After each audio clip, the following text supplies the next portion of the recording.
distributed? Hearing none, then the minutes are approved.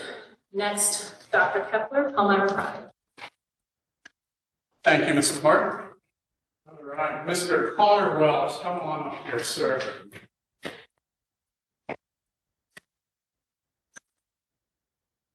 So, ladies and gentlemen of the board, administration, public, tonight we have for you 6th grader Connor Wells, who is deserving of some recognition. Yes, give him a round of applause.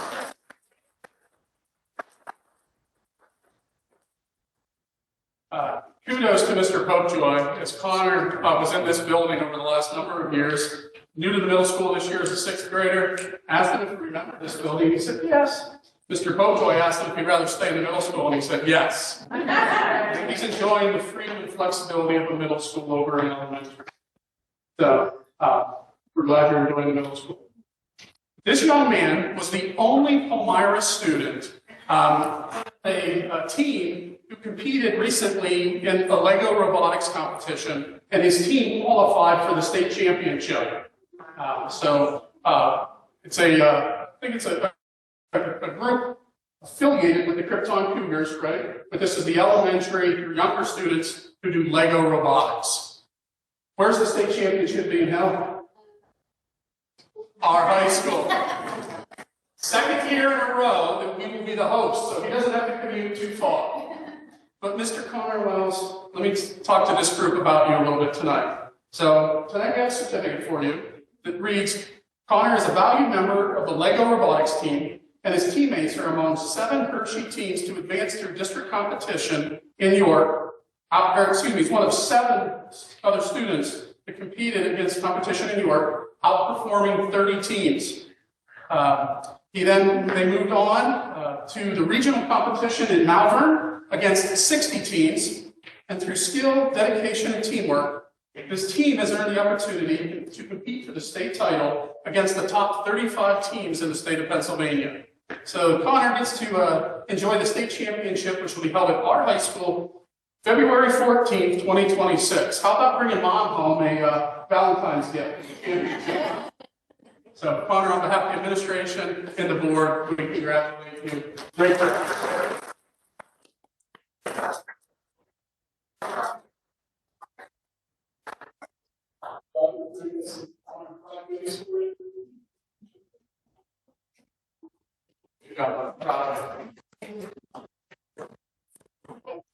And we're not done yet. Dr. Kepler, I believe Mr. Steinmetz is present. Can he confirm that my voice? I can hear you. Can you hear me? Yes, we can hear you. Please let the record show that Mr. Steinmetz is now present. Thank you, Mrs. Martin. The second piece of Palmyra Pride tonight is for our Board of School Directors. Before the board tonight, we recognize them by putting literature in our library. We worked with our librarians at our elementary school, our middle school, and our high school. And rather than just provide the board a gift, so I worked with Mrs. Martin as president, the idea of giving back to our kids through the board. Each library will receive a new book for the library, and inside the front cover sticker recognizing each of the 9 board members. So we thank them for the service to their community here in January, Board Recognition Month. So a lot of hours go into this. We thank you as a board and look forward to kids reading the book in your. Thank you. I appreciate that. IU13 does that for us, and so I thought it would be a great idea to do it here as well. I appreciate something that will last longer than an edible or a trinket on my counter shelf. So I appreciate that. But now that students will be reading books and see our names as someone who cares deeply about the district. So thank you very much for doing that. Appreciate it.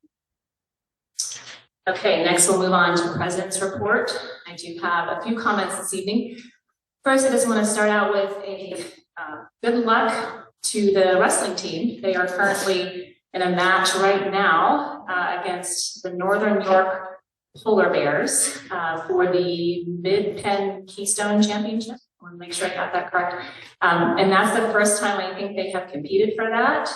So this is a big deal, and so we wish them well. And Mr. Andrew is there now with his sons wrestling, and so we wish them well as they undertake that. And hopefully we'll get some updates this evening as they are wrestling.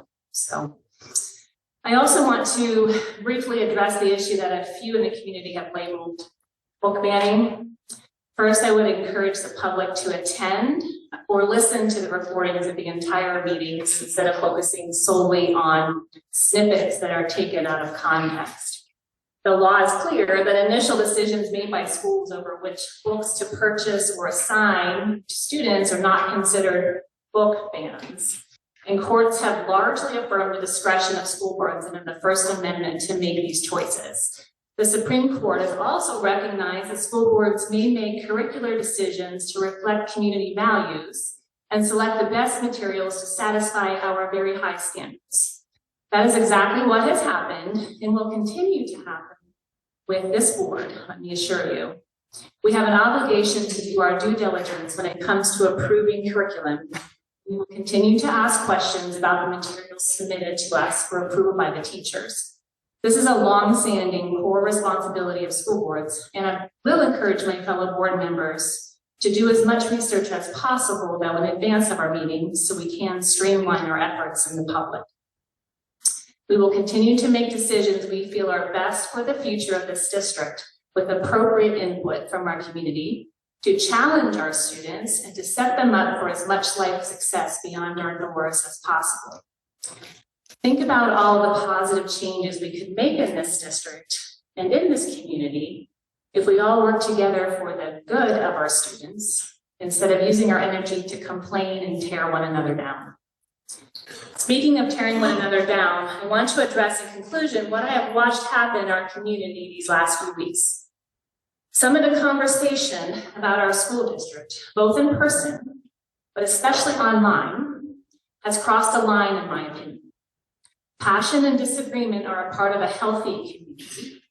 Personal attacks, insults, and bullying are not.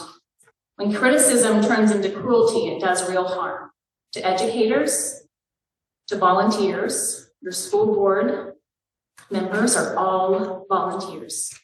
To families and ultimately to our students who are watching and learning from us. A Friends Palmyra High School student shared with their mom this past week that the students are handling the situation with the wrestling team and the curriculum review much better than the adults, in their opinion. They aren't attacking one another. Our children are watching us. What the adults have been engaging in this community would violate the code of conduct we require our students to adhere to within our schools. The reasonable use policy for technology contained in our high school parent-student handbook prohibits, and I quote, hate mail, harassment, discriminatory remarks, threatening statements, and other inflammatory communication. The student handbook also prohibits bullying, cyberbullying, and harassment, and states that the following expectations always apply to all PAHS students. Be respectful, be kind, be understanding, and the list goes on. We are holding our students to a higher standard than that to which we adhere to ourselves within this room and within this community and online. What kind of message does that send to the next generation who will live and work in this community? I want to be clear, holding leaders accountable is very important, but how we do it matters just as much as what we say. Words posted behind a screen still carry weight. They still shape the culture of our community. We can and we must do better. I have been brokenhearted these last few weeks to realize that I live amongst such cruelty. Our schools and this community should be places of respect, and that respect should extend beyond the classroom and into our conversations with one another, whether they be online or behind closed doors or in public forums. I ask everyone to pause before posting or speaking, to speak with honesty, but with humanity, and to most importantly, remember that we are neighbors working towards the same goal, the success and well-being of our children. Let's model the behavior we expect from our students. Disagree thoughtfully, speak responsibly, and choose to build, not tear down. Thank you. So now we're going to move on to visitor comments. We have several that have signed up in advance to speak. Before we begin, I just want to provide another quick update on the wrestling program. And unless you're living under a rock, you've probably already heard the coaches have been reinstated, but with some significant safety measures allowing their return pending the completion of the investigation. So we just wish them well tonight. But next on the agenda, we'll take your comments in order with individuals that have signed up and then work our way down. And then we will open up to the floor for any of those in the audience who can affirm they are residents or taxpayers in the district. And we each have 5 minutes to speak. As a reminder, this is a meeting in public of the board and not a public meeting. So there is no dialogue back and forth this evening, but we do value your opinions, your thoughts, your comments, and we appreciate you taking time out of your busy schedule to be here. Whether we might agree with your comments or not, we still really appreciate you taking the time to be here and investing in our district. And so I'll look at the list. And the first one that signed up this evening was Ms. Carrie Bonanno.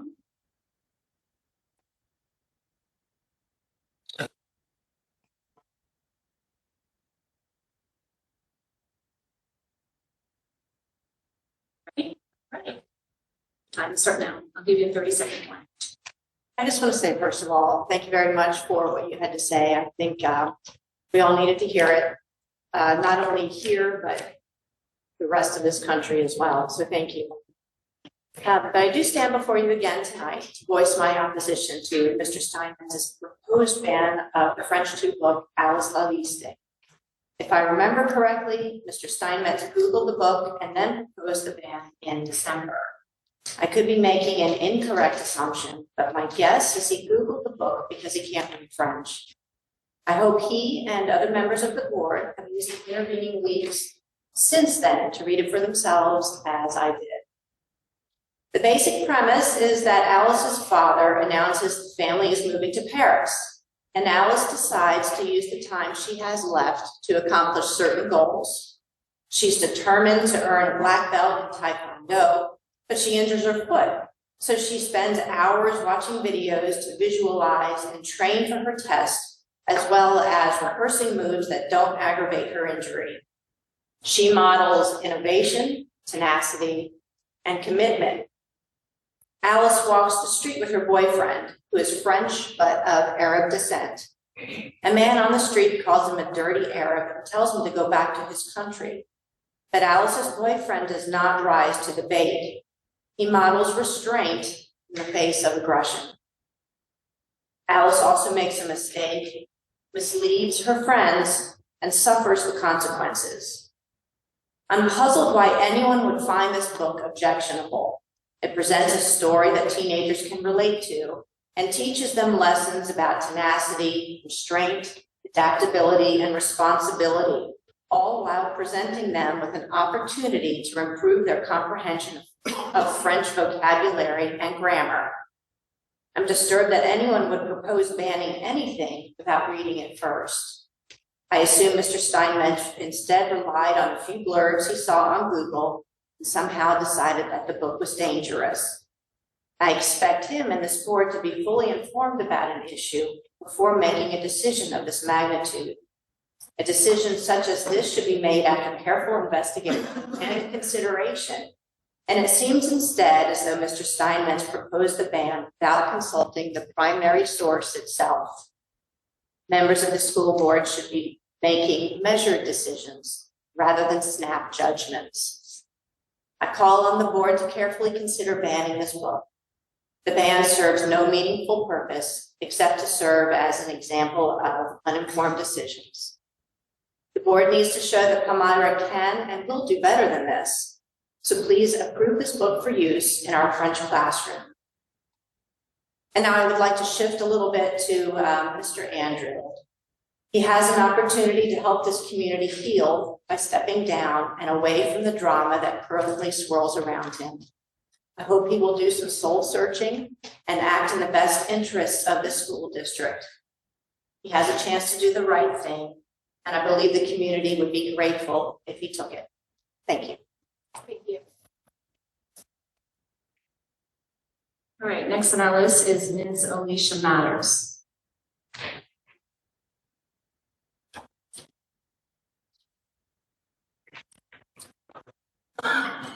We'll give you a 30-second warning. I'm starting. That's okay. I should be done in about 3 minutes. Good evening. This board will be debating whether to approve Alice Laliste as a sample reader for a French class. Let's be honest about the situation. You are judging a French book that many of us in this room, including members of this board, cannot actually read. When we can't read the words on the page ourselves, we do what everyone else does in 2026. We go to Google. We look for a summary, and we look for a list of red flags on the website.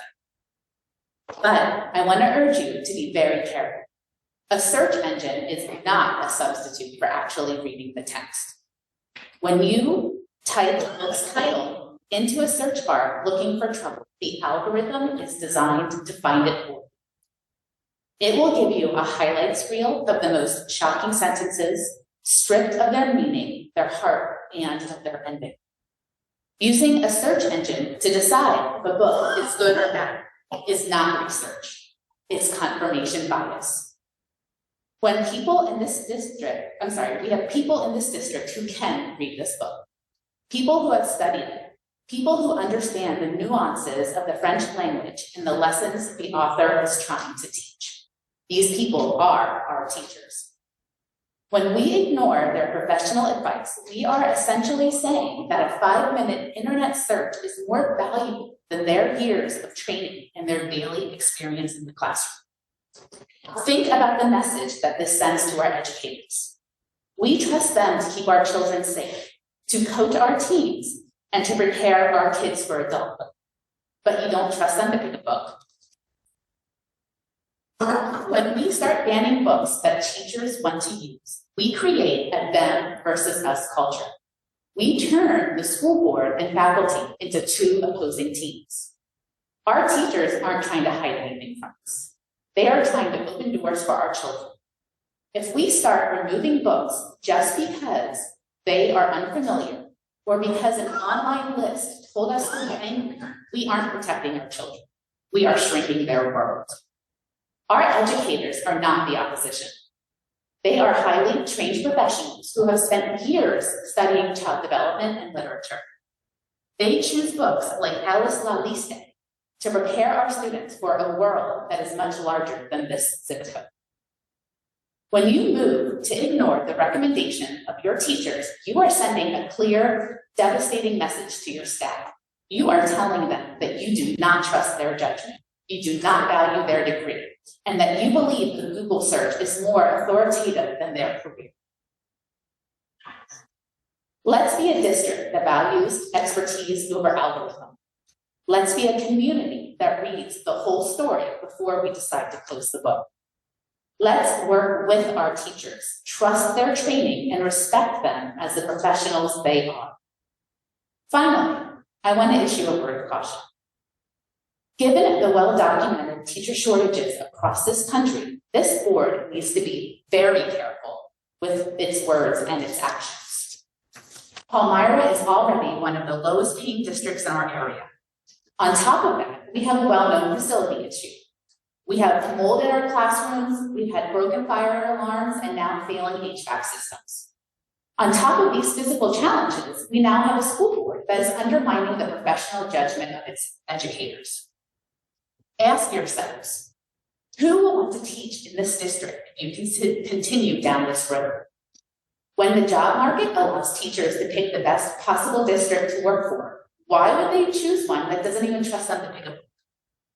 If this board does not approve the use of Alice Laliste, you are telling all current teachers as well as potential future teachers that a 5-minute internet search is more valuable than their professional judgment. Thank you.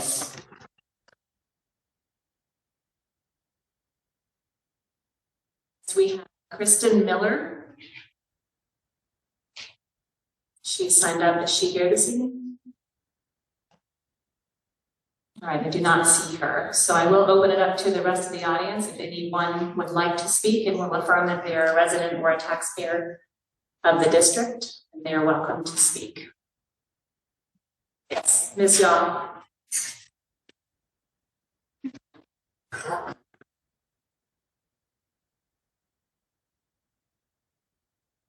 All right, you have 5 minutes, ma'am. Time will start now. I apologize for not putting on the list, but between this meeting and the joint authority board meeting, I wasn't sure what I could hear in time. But being that I was here at the meeting with this issue in general about the book banning, I thought I should share what I took from that night. And it's hard to hear always on the message when you're sitting at home. And since my heart's pretty into this, I just wanted to read it. Since I was here at the last meeting, I'd like to share that Mr. Steinmetz stated that he had not yet read the book, but was planning on doing research before the next curriculum meeting. I believe that's why you present a book and then you vote on it some meetings later. He stated that he does not read French and he would access other methods to understand the content. He had said that he had a brief overview of it, which to your point may have been a Google search, but he had not at all gone into detail about finding it. And I don't think we should hold that against him that he doesn't read French. I believe the choice of the word banning elevates the emotion on this topic.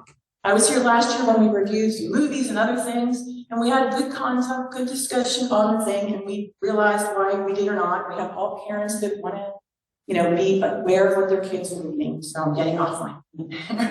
But anyway, we have excellent language programs with outstanding teachers. No one is doubting the teachers. It's a community back and forth. They discuss why they do have a book or don't have a book, whatever. We don't always know. So as I've stated before, we must be diligent to ensure the material used in the school district is appropriate for all, and the parents trust the school board ensures that that is happening. Teachers and curriculum must prevent factual information and those healthy discussions that we all want to see happen, represent factual material and unbiased or one opinion. So that. The other topic is America. Considering America's upcoming semi-centennial celebration, what a great to highlight civil discourse. I did this a couple years ago with the new board. Josh remembers. Our founding fathers practiced this regularly. As you can imagine, it was hard to get 13 states to agree. But here are just some thoughts I collected from the internet. I also have some training in it too, so it's not just Google searches. Civil discourse then is the practice of deliberating about matters of public concern with others in a way that seek to expand knowledge and promote understanding on sincerely or sincerely listening, having an open mind and a willingness to change one's opinion, speaking honestly, expressing oneself respectfully. Guidelines I found also were: 1, tell the truth, the whole truth, and nothing but the truth. That came from a court's website. Don't confuse facts with opinions. Moderate your tones so you don't sound aggressive. Be conscious and mindful of your facial expressions. That was wild.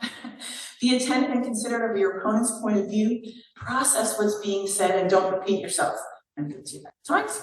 Civil discourse allows people to listen to opposing viewpoints, question their assumptions, and consider alternative perspectives. This helps bridge divides, encourage mutual understanding, and fosters cooperation among individuals and groups. I believe we need to rebuild the competencies essential to civil discourse. The ability to listen to all sides of an argument, irrespective of one's personal opinion, and the ability to disagree without being disagreeable. These are the skills to help people come together, provide productive discussions, and begin to solve challenging problems. We show respect for the views expressed by others, even if you strongly disagree. Be brief in your comments so that all who wish to speak have a chance to express their views. Direct your comments to the group as a whole rather than to any one individual. Don't let disagreements or conflicting views become personal. Some of my sources: Dalton State University, Gonzaga University, Stephen Covey. Sometimes, because one cares deeply, civil discourse is governed by what one feels, and we may not think through the whole thing. And sometimes we can be profusely outraged, and understandably that upsets us, and we don't always think clearly. So to think through these things clearly, we need to gather opinions and viewpoints in order to navigate through such difficult issues. And my last one is, I always bring this up, is synergy. I love synergy, HR. That's what we work for, is win-win. If we do compromise, we win-lose. Someone wins, someone loses. And there's so much talent in this board. There's so much talent in the community. I just want to see us work together and create a synergistic solution to all problems or issues that may come up. Thank you all very much. I love you guys. Thank you. All right, is there anyone else in the audience that would like to come forward and speak?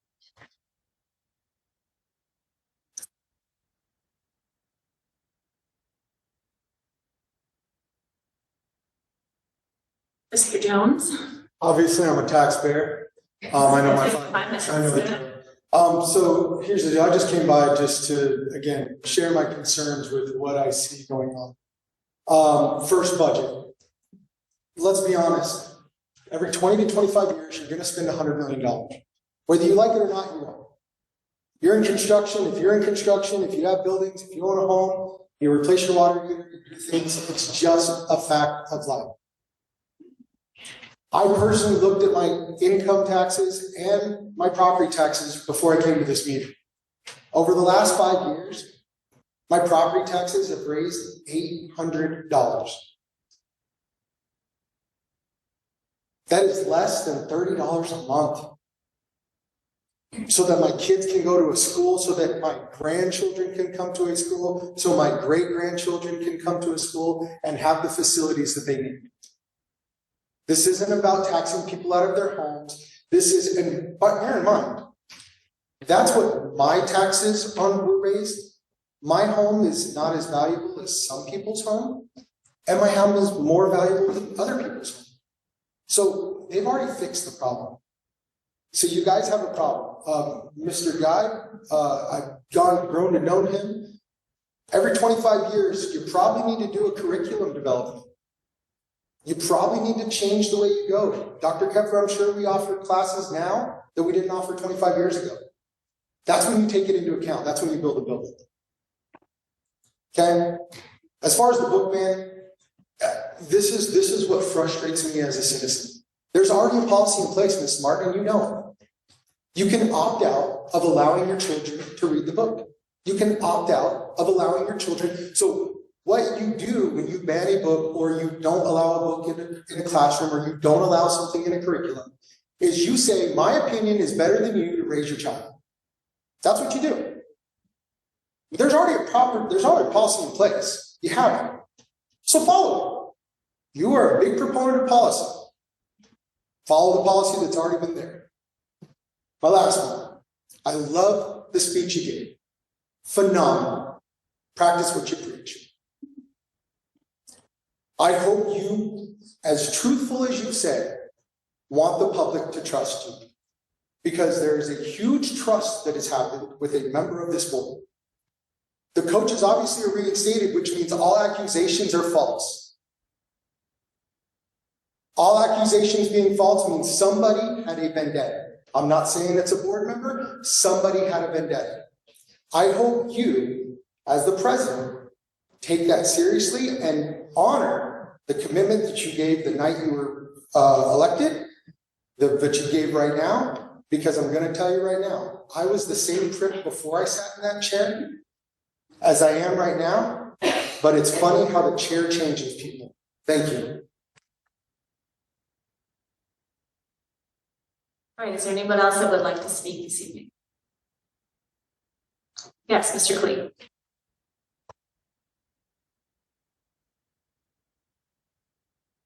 Time begins now. I've heard it stated that the PASD French class utilizes an immersive approach. So does the PASD actually have on record a definition of that word immersive and how it would apply in regards to that French class? It has been reported that a Cumberland County public school teacher this month engaged his students with what has been reported as a ring of culture assignment, an assignment that required his students to respond to multiple questions about, among other things, that student's sexual orientation.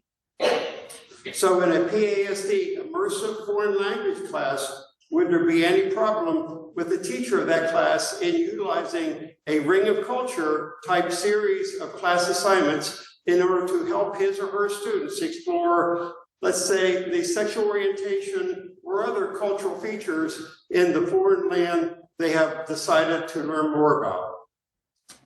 And finally, also, does or does not the board have control over whether a foreign language class may only choose foreign language books which have already been translated into English, thereby allowing the residents of the district to read the book for themselves?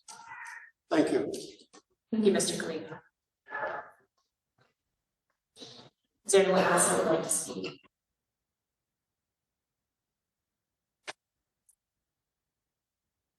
All right, hearing none, we'll move on to the next item on our agenda. And that is building and grounds. Mr. Guy, I've asked you to take this in his absence. Thank you, sir. Building and Grounds met January 8th, 2026. There's a budget projection. Mr. Prince reviewed the budget projections for the 26-27 school year. We also took a look at Act 1 resolution review.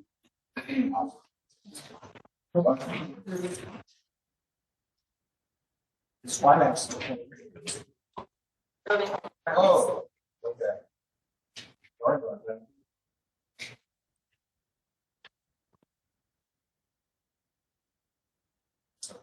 It's okay. Okay. There we go. Take two. Now we'll take two. Take two. At least we don't have to do financing. Moving on.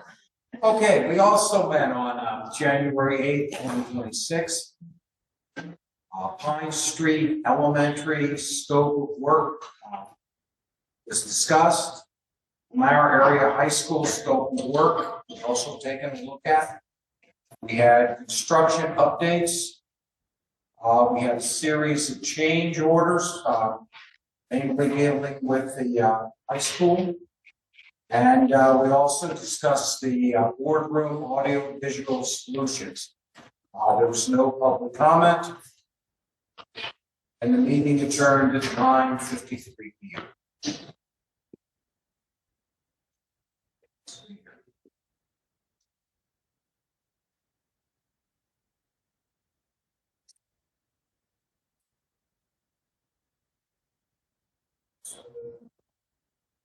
We have some motions here. Motion to approve the following change orders. Change order number 9 with the early construction incorporated in the credit amount of $51,640 for the high school district office renovation. Change order number 7, the same company, in the amount of $5,058.71 for the high school district office. We have a change order number 2 for the Fairfield Company in the credit amount of $37,969. And we have change order number 6 with the ECI construction in the amount of $26,274 for Bucks Swank Stadium project. Thank you, Mr. Guy. I have a motion on the table to approve the 4 change orders, numbers 9, 10, 2, and 6. Do I have a second? Second, Ms. Gilligan. Is there any further discussion? All right, hearing none. All those in favor say aye. Aye. Any opposed? Motion carries. All right, thank you, Mr. Guy. I appreciate it. Next is finance. I did not have a chance to ask someone in advance. Mr. Simons is online. It's hard, I think, a little harder to hear. Ms. Fisher, would you be willing to do that for us? I don't have the minutes with us. Good, Ms. Gilligan, thank you. Finance.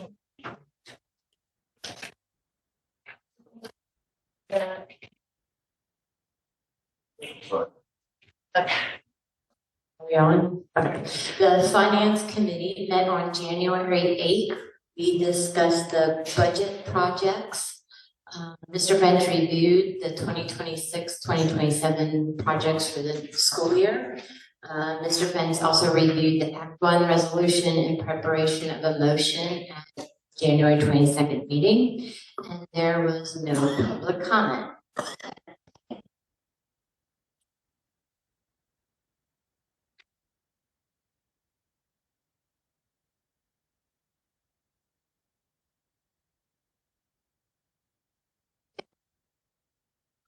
Motion to approve the 2026-2027 real estate tax resolution, which caps the 2026-2027 real estate tax increase at 4.5%.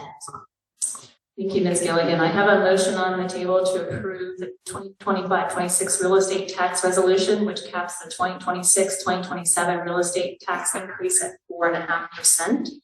Do I have a second? Second, Ms. Haldeman. Is there any discussion? Mr. Friends, could you just summarize this briefly for our public so they understand what this is? Absolutely. Thank you. And do want to point out that there was a typo that was fixed on the minutes there. So it's 26-27 state tax resolution. This is a requirement for every school district under Act 1 to either pass a resolution noting that we are communicating with the state that we understand our limits for increasing real estate taxes for our upcoming year. If the district was not able to do that, they would have to propose and pass a preliminary budget that shows why that extra tax increase was needed. This resolution does not require, it's only communicating the parameters of this upcoming year's budget.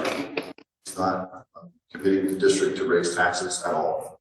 Just noting that we understand that our ceiling for being able to do so if we wish or need to is 4.5% for next year.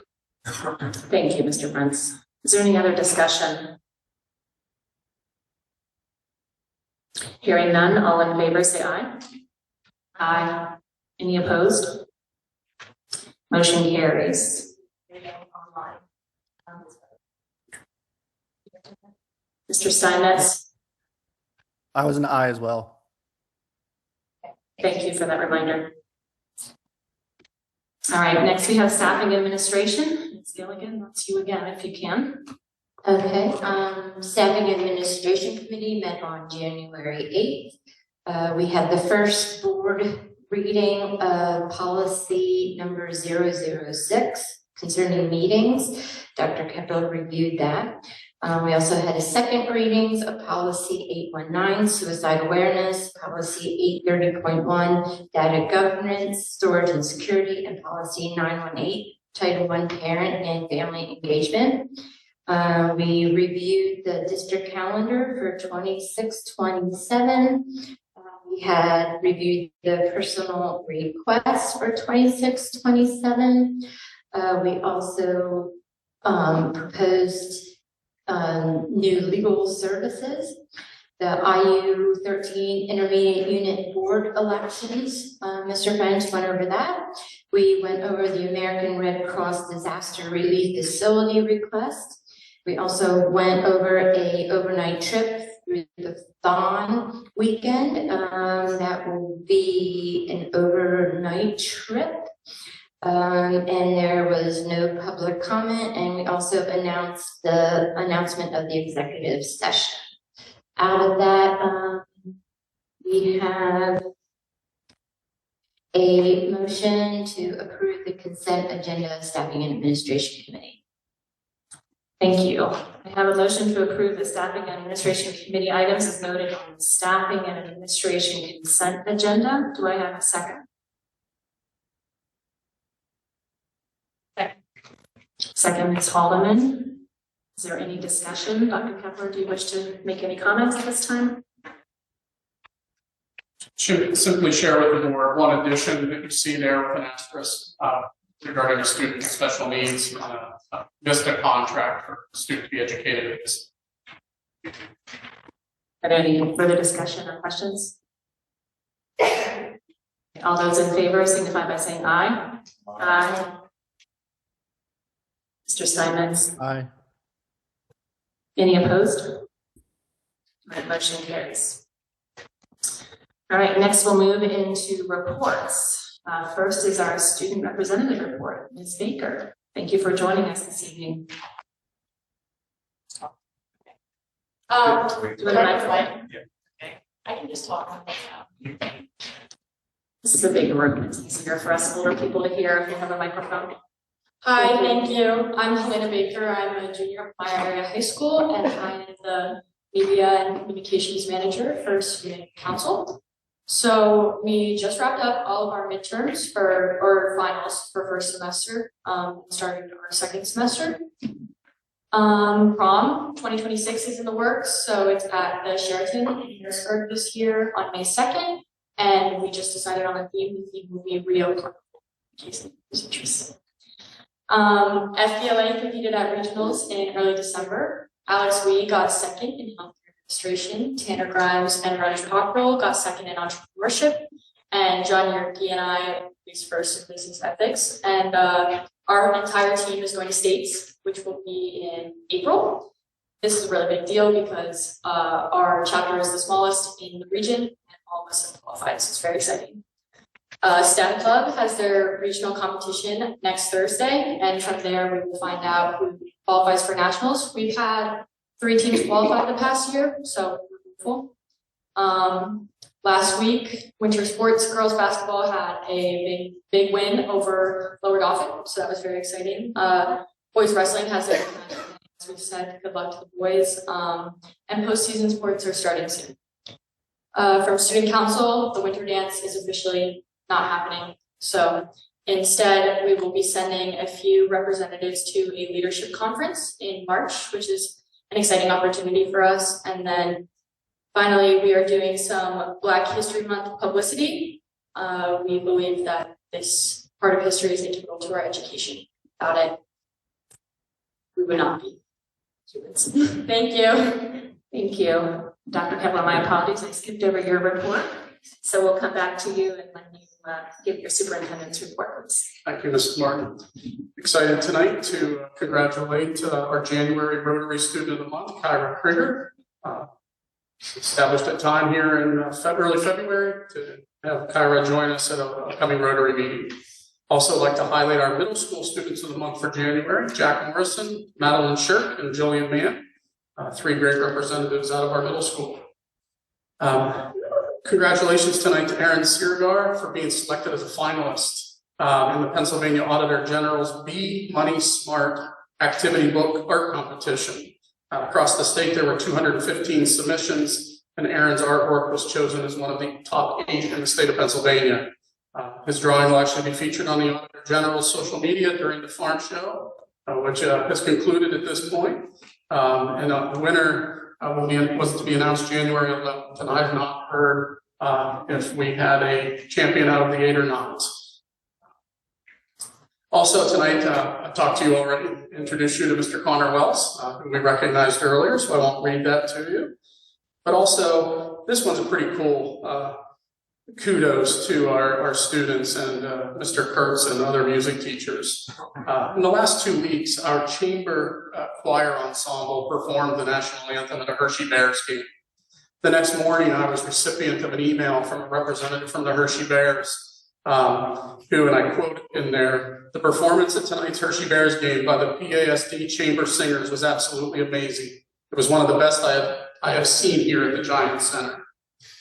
In the days that followed, my office received 2 phone calls. One from a woman who lives in Lancaster who was at the game and took the time to call me to say, wow. The second gentleman who's a resident of Hershey who called to say, wow. For people to cold call just says a lot about our kids. One of the individuals in our office, her daughter was part of that ensemble, so I got to see a video of it, and wow. Is what I would say.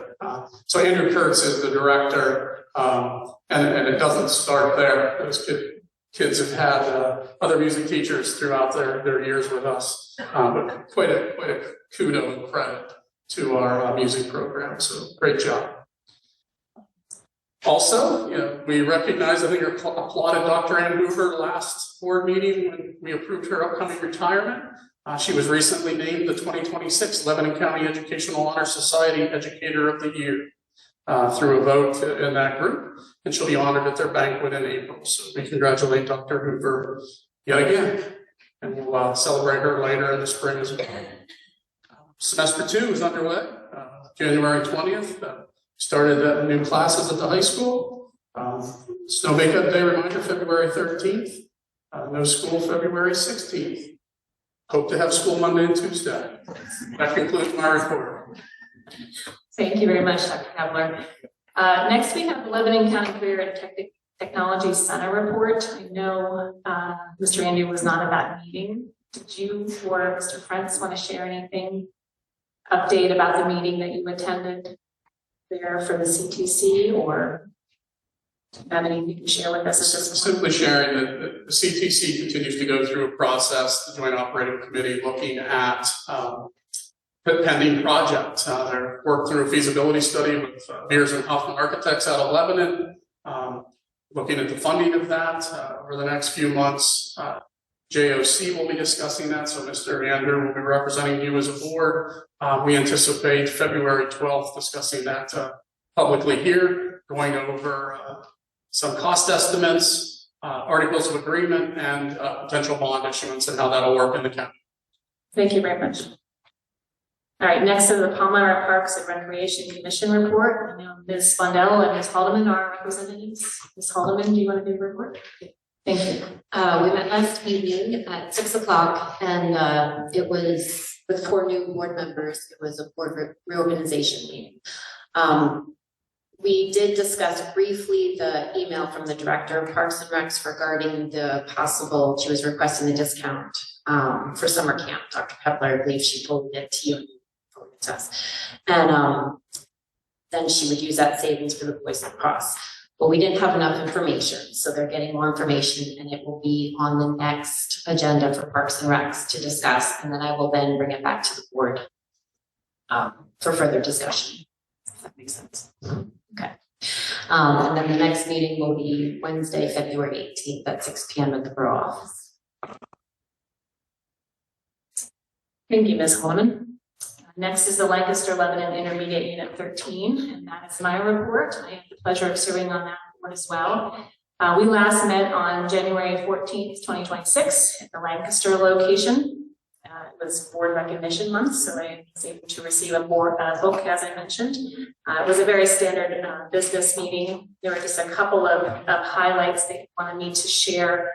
At the very end of the meeting, during our executive director's report, shared a video of some students. They had adapted some remote control toys for the students to use who had some mobility issues and issues with fine motor skills.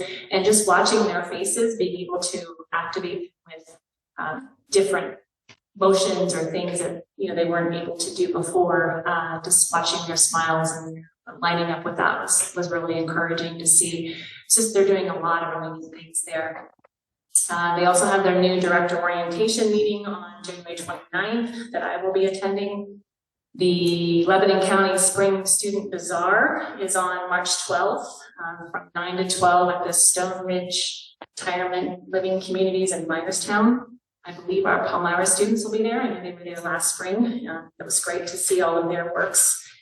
And there were a few things I noted. They have every month different activities that the IU13 sponsors. Palmyra was involved in quite a few of them that I was pleased to see. Different things from tech pool council training, talking about cell phones in schools, to all kinds of different issues. And so then our next meeting is on February 11th. It starts at 5:45 for a board workshop and discussion the budget, followed by our committee meetings and then our regular board meetings. That concludes my report. Next is Cougar Foundation. Mr. Latimer is not here. Is anybody else able to speak to that? Serving as a trustee, we have not met. We meet January 28th. All right, thank you. Next is the Palmyra Public Library report, Mr. Patton. So, you better give me.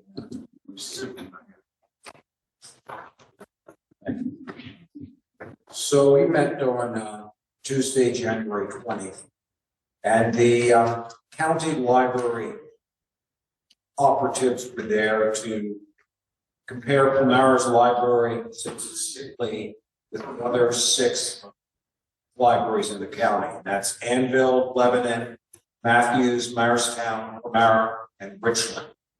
The population of the county, and this is all these a year behind. So this was compiled at the end of 2024.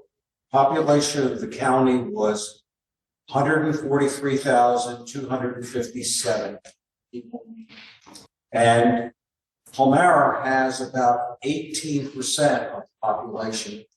So that our population was 25,517.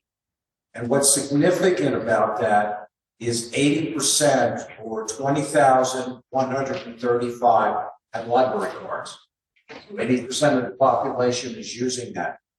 And to give you an idea, one of the statistics that I found very interesting is that there was that year 111,671 visits to the Palmyra Public Library, which is twice as much as any other library in the county, with the exception of Lebanon, and we were 1/3 more than what they were doing. So we have basically 18% of the population, but we have 28% of the use of all libraries in the county. So it is a good investment and it is working. Thank you. Thank you, Mr. Guy. Mr. Simons, are you able to give us a Lebanon County Tax Collection Committee report? Yes, we are still have yet to meet for 2026. So that nothing to report from a meeting. We did conclude our 2025 earned income tax collection, which is up by 3.4% from 2024. Other than that, there's nothing else to report. Great, thank you very much. Next is our Lebanon County Legislative Region report. Ms. Gilligan. It's kind of quiet, but the Governor Shapiro awarded $600,000 to a PA Farm Bill Agricultural and Youth Grant, which includes 15 matching and 47 direct awards to organizations in 33 counties. Funding projects will empower the youth across the state. To our $132.5 billion agricultural industry. The Labor Secretary Nancy Walker and Educational Secretary Carrie Rowe joined Secretary Redding to make the announcement during a career expo connecting more than 2,200 Pennsylvania students with career opportunities offered by 48 agricultural businesses. So in a farming area, as Lebanon County is, that's good news that they're getting some money to the agricultural report. So that's all that I have. Thank you. Are there any other reports? All right, hearing none. Next is communications on our agenda. So the list of communications will be entered into our public meeting record for our board policy. And next is adjournment. Is there any further business before the board? All right, hearing none. This meeting is adjourned. We will now just move directly into committees. Recording Our stopped. first committee this evening is curriculum committee. Mr. Guy, that's you. Thank you, Ms. Baker. Good evening. First thing I want to say, because it's book approval, I have a lot of things to say tonight. I want to thank the folks that did the public comments. I think they're some of the best public comments I ever heard, and that's going on 11 years. I've always said that this board is the one group that literally, by one or two bad decisions, can literally screw up the district for years. I can look back at my own experiences. Back in the 1960s, the Russians put a satellite up. It was called Sputnik. So what did the board decide to do?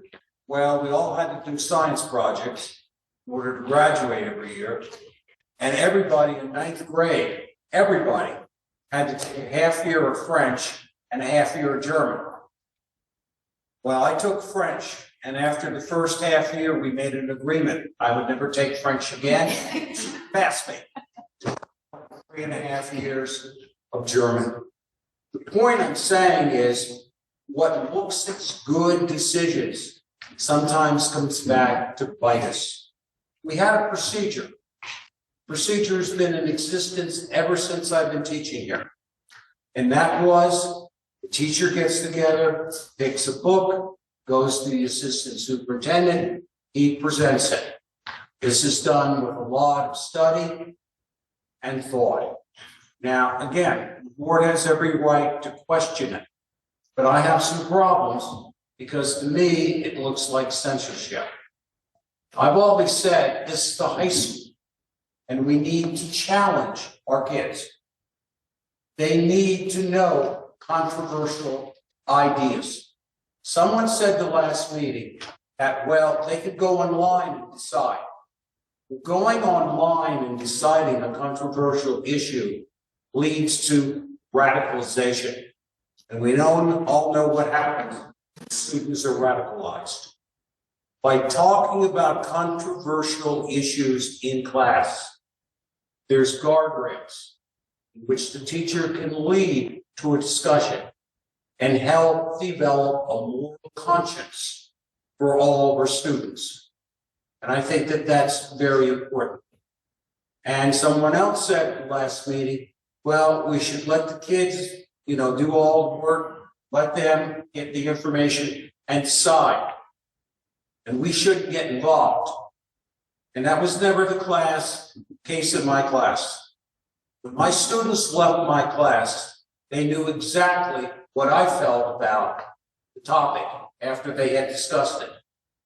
Because I wanted to make sure that we weren't creating a system where we were going to have anti-Semitic, or we were going to have racial problems, or a multitude of other situations.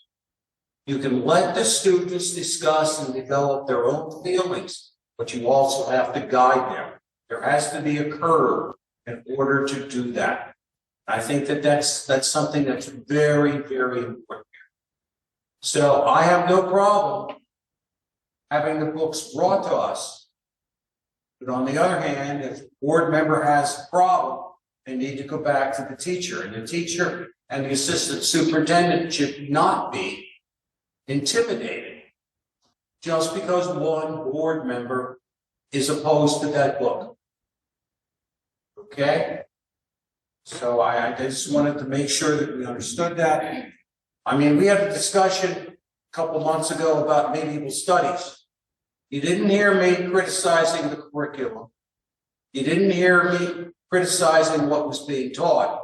I was simply saying 9th through 12th was too big of a span in age development for those kids. But my understanding, this is a 4th grade book, something in that. And I've had people at church who have read this, and they're coming to me and saying, what is all the problems? And really, I'm getting tired looking at the local paper where, we're being criticized because we're talking about books, or we're being criticized because of a wrestling program. And we're not talking about the positive things with our wrestlers. We're not talking about the positive things about the academics. That's all getting missed. And it's a stain on this school district. So, as the president pointed out, we have to be careful what we say, but we have to determine who the problem is and what the problem is and deal with that. So, Alan and I have given you the epistle for the day. We have recommend to approve the following book, French Reader number 2.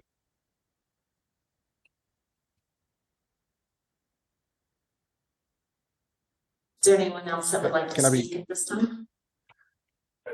I'll just add a little bit. Thank you, Mr. Guy. Please see the revised version of the textbook approval form. So administration is recommending the approval of Alice the Least to be purchased and used in the French 2 courses. Please note the approval form has been added section on standards. If you look at the course standards, ACTFL, American Council on Teaching of Foreign Languages. As you know from a policy approval a few months ago, the state of Pennsylvania no longer has foreign language standards. So these are the standards we are using. So you'll see the 5 C's is what they call it: communication, cultures, connections, comparisons, and this text does not address communities, which is the last C. And then one additional thing is highlighted. That was the question that Mr. Steinmetz asked about what are the 4 things the office does. So I added that to the sheet. And I think that's all the questions that were asked. So we again present Alice the Least to you for board approval. Can you hear me? Yes, we can hear you, Mr. Steinmetz. Great, thank you. First, I do want to second what Mr. Guy has said, and I do enjoy the engagement that the community has, regardless of what side they fall on the outcomes or their opinions on it. And I encourage the public to continue to be engaged with these, because we're here for the community, and we want the community to continue to be heard. And I just want to state for us here is that the community has entrusted us to make measured decisions, and measured decisions require us to have as much detail that we have as available. And I have read over the updated information or details for the request, and I think this is great. And this is what I did say in the last committee to recall, was that we would like more information. In order to make an informed decision, because that is what the community is entrusted us with, we need to have as much information as possible, because ultimately we are the ones responsible for making this decision. And so going forward, I like how this the additional information is put in, and I do believe that this is something that we can build upon. And to Mr. Guy's point, we have a common practice that we've been using, and maybe it's time for the board to look at a way to revise it to ensure that we have the information appropriate so we can make informed decisions when we get to these different votes on curriculum or other things in the future. This is part about, to Mr. Guy's point, we're trying to make sure that we stay relevant and that we continuously look at the best practices to put the right information, the right education forward for our students. And it starts with having informed decisions based off of the details that we can have provided to us. So I do want to thank the administration for getting additional details and for allowing us to continue to have these conversations with the public, because it is engaging. And so I want to make sure that was clear prior to going into any vote, that the understanding was that we did ask last meeting for additional details to come forward. And I do believe that the administrators are doing that, and the teacher did provide more information, and that's what was asked last meeting.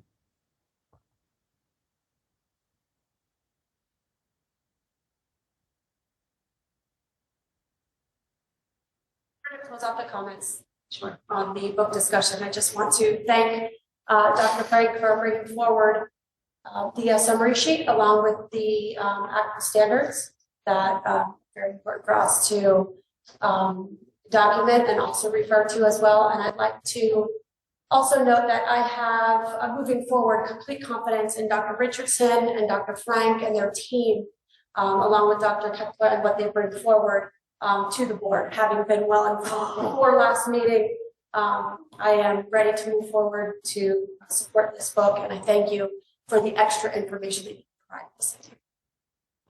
Thank you.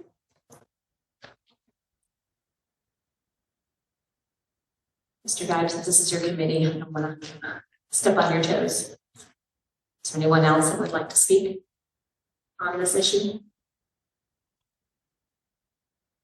Administratively, then I'm hearing bring this forward as a motion on February 12th. Yes, that's what I'm hearing. Okay, thank you.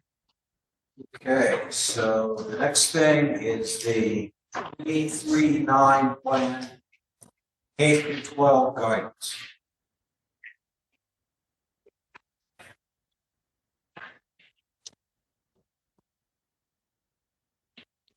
Good evening. Good evening. I'm Jim Miller, the Assistant to the Superintendent for Student Services, and I'm here to present the K-12 School Counseling 339 plan. This is a plan that's submitted every 3 years to the state through the Future Ready Comprehensive Planning Portal. I worked with our team of 12 counselors to review the previous plan, as well as make some edits and revisions for the current plan.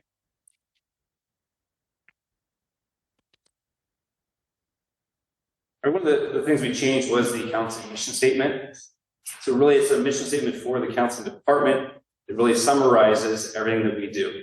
So this whole document is basically a 55-page job description for the counseling department because they are involved in so many different areas. Some of which they do, there are planned programs, some of which are just reacting to situations that occur every day in our schools.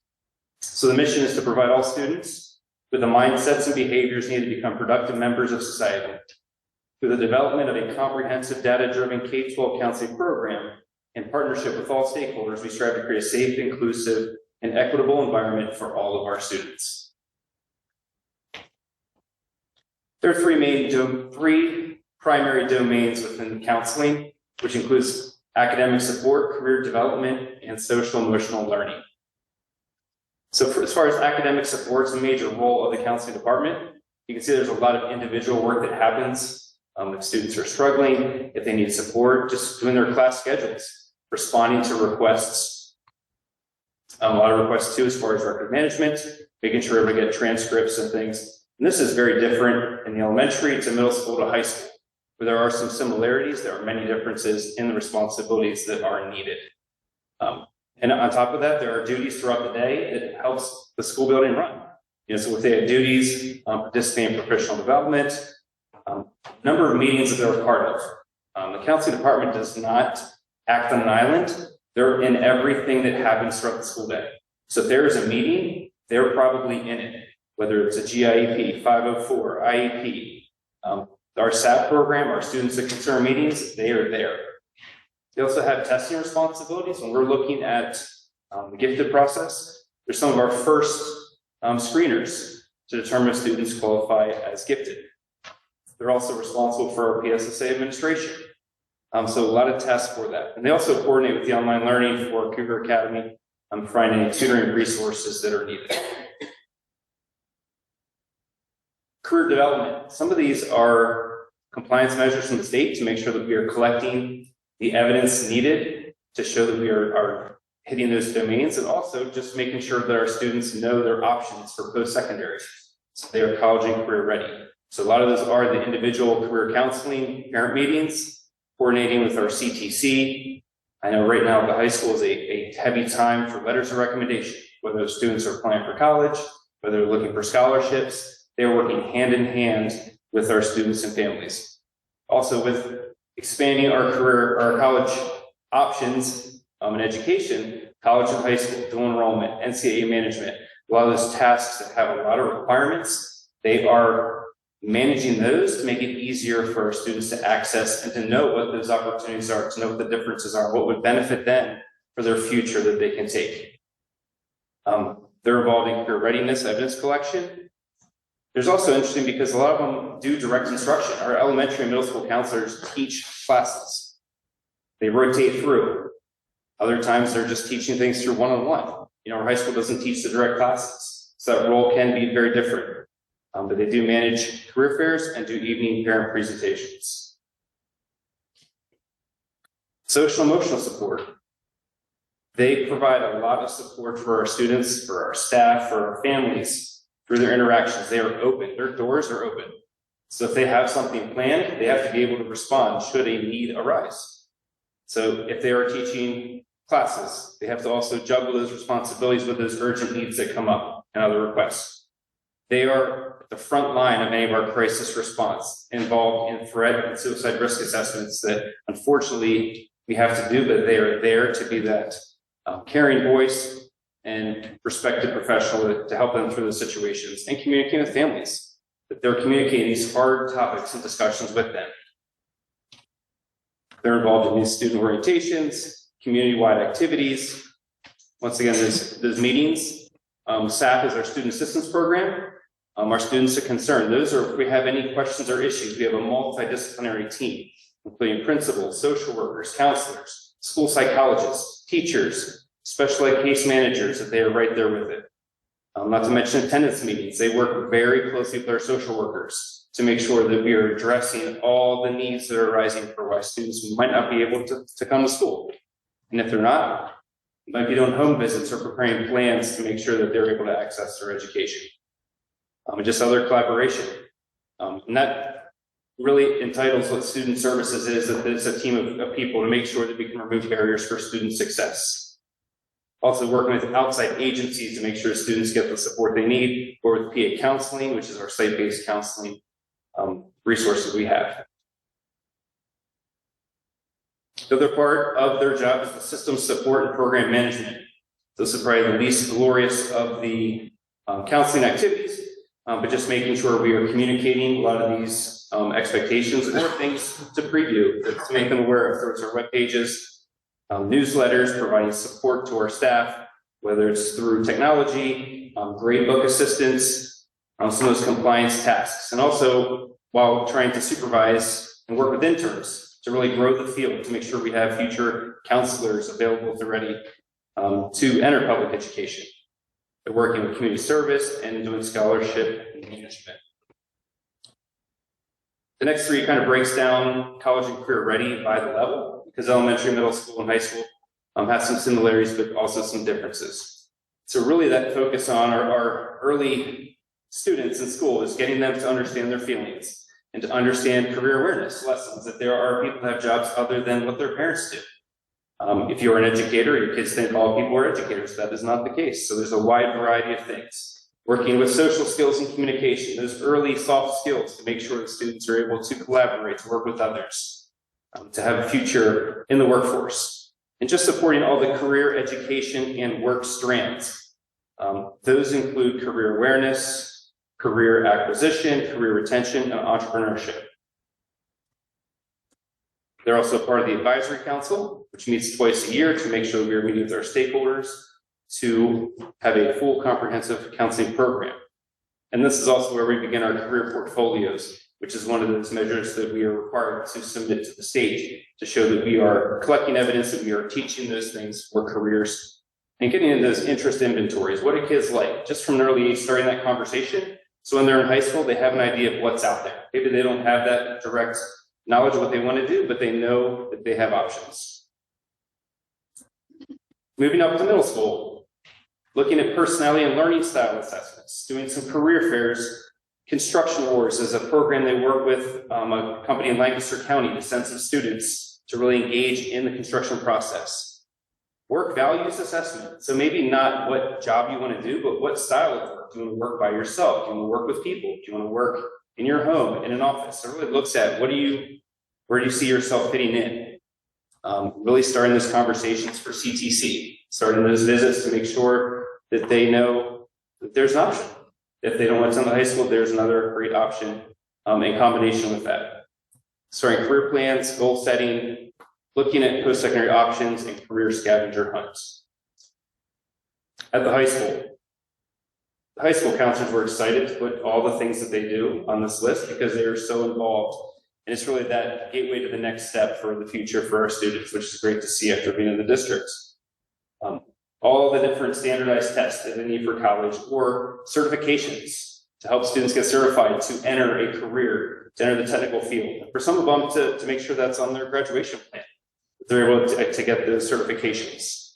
A lot of recruitment and visits with CTC, post-secondary, parent-student post-secondary planning, work-based options, school enrollments, career safety, and then also just maintaining that communication with the district website, the emails, also part of the advisory council, and community professional contacts. Stakeholder involvement.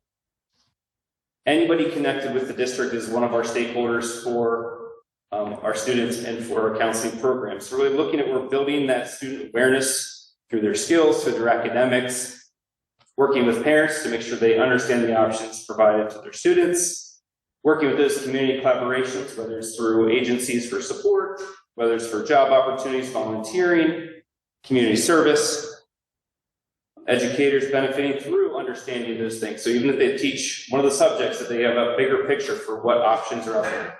And then working with local businesses and community organizations to support our community, to make sure we have our community that's going to benefit from our graduates from here at Palmyra. The last piece is the program outcomes.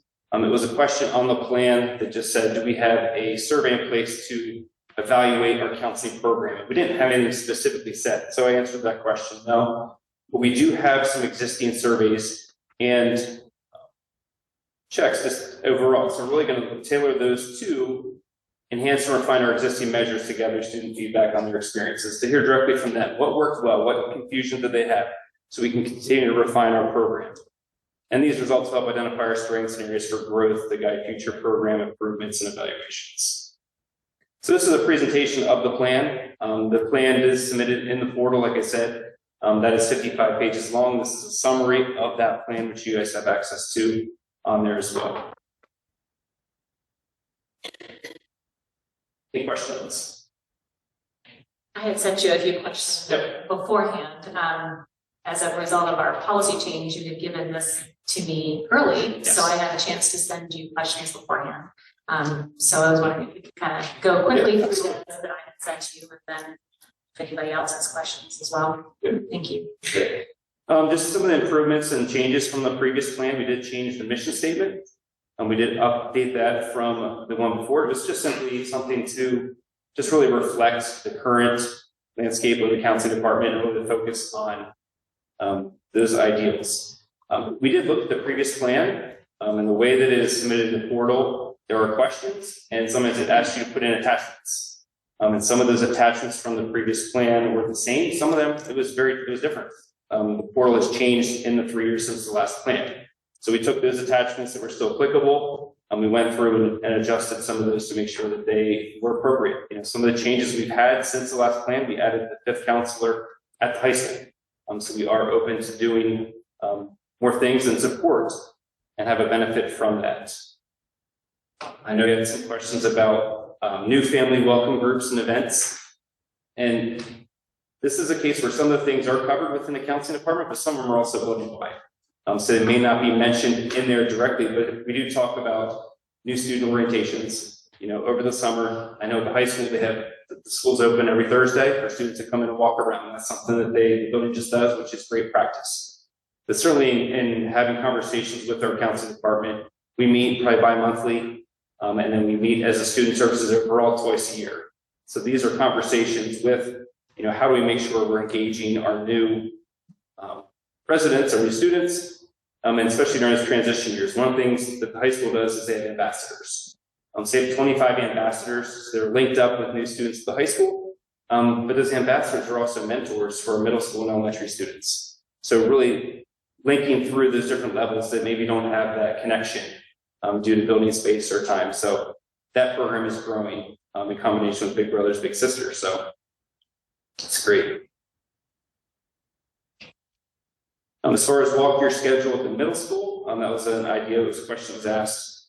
For any students that have nervousness, anxiety, they are open to schedule appointments with students and families to make sure they come and see it before that back to school night. That was one of the changes for back to school night, was to make it before school started. And part of that was that students and parents both come to be able to walk the building and to kind of see it together with those eyes. So some of those things have taken overall, but certainly they're discussing, you know, are there other options to making sure that students have an understanding before they walk into the building on that first day to increase that comfort. If you have any other questions, we'll go through just. Yeah, no, you're working through the ones I have sent you, so I appreciate it. Yep, absolutely. Just a collaboration with the board. We've talked a lot about our social workers and the value in helping with our attendance to reduce truancy. And our counselors and social workers work so closely together. I know in the high school with our student services office opening up, our social workers now in the same office areas are counselors, and they are constantly talking. So their roles may be different for different aspects of attendance, but they're certainly in conversation. So they are talking, they are making these phone calls. There are one-to-one student meetings with the counselors, you know, for students, and also to identify what are those attendance issues. So if they are grade issues, certainly we're attacking that to provide the academic support they need. But so my question with that, I didn't see a whole lot of that noted in the plan. Is that something, if they are doing that we should note in the plan to give them credit that they're doing that? Is that, because that's where the question came from. I was looking at some other districts and in their plans, and they noted there seems to be a lot more notation of the counselor involvement with collaboration with excessive tardies and absences starting very early in the year, October. So I would, if they're doing that, I would like to have, you know. And I can review to make sure. I know that they're involved in the SAT meeting, students that concern the SACE, those are the student attendance improvement conferences. They're involved with that, so I'll just review that to make sure that it's listed, see if it's applicable, and certainly add those in there because they're doing it. Yeah, if they're doing it, I'll make sure they get appropriate credit. Absolutely. Absolutely. Thank you. Yes, a question about cyberbullying presentations.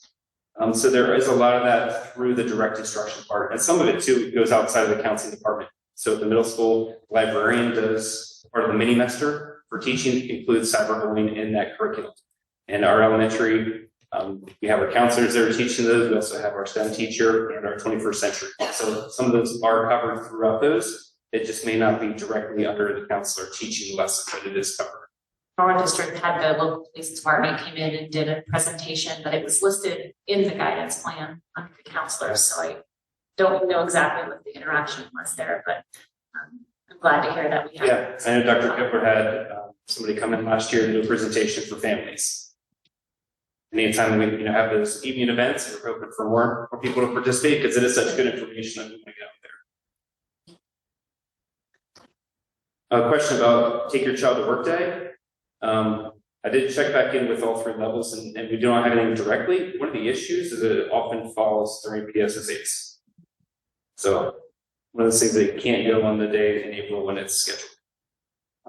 So we'll talk with staff to see how we are communicating that and how we are improving those types of career opportunities.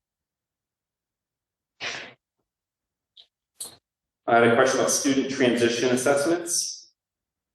So we have a number of surveys or assessments that we do that are included. If we do a student support survey in the middle school, that is done in August.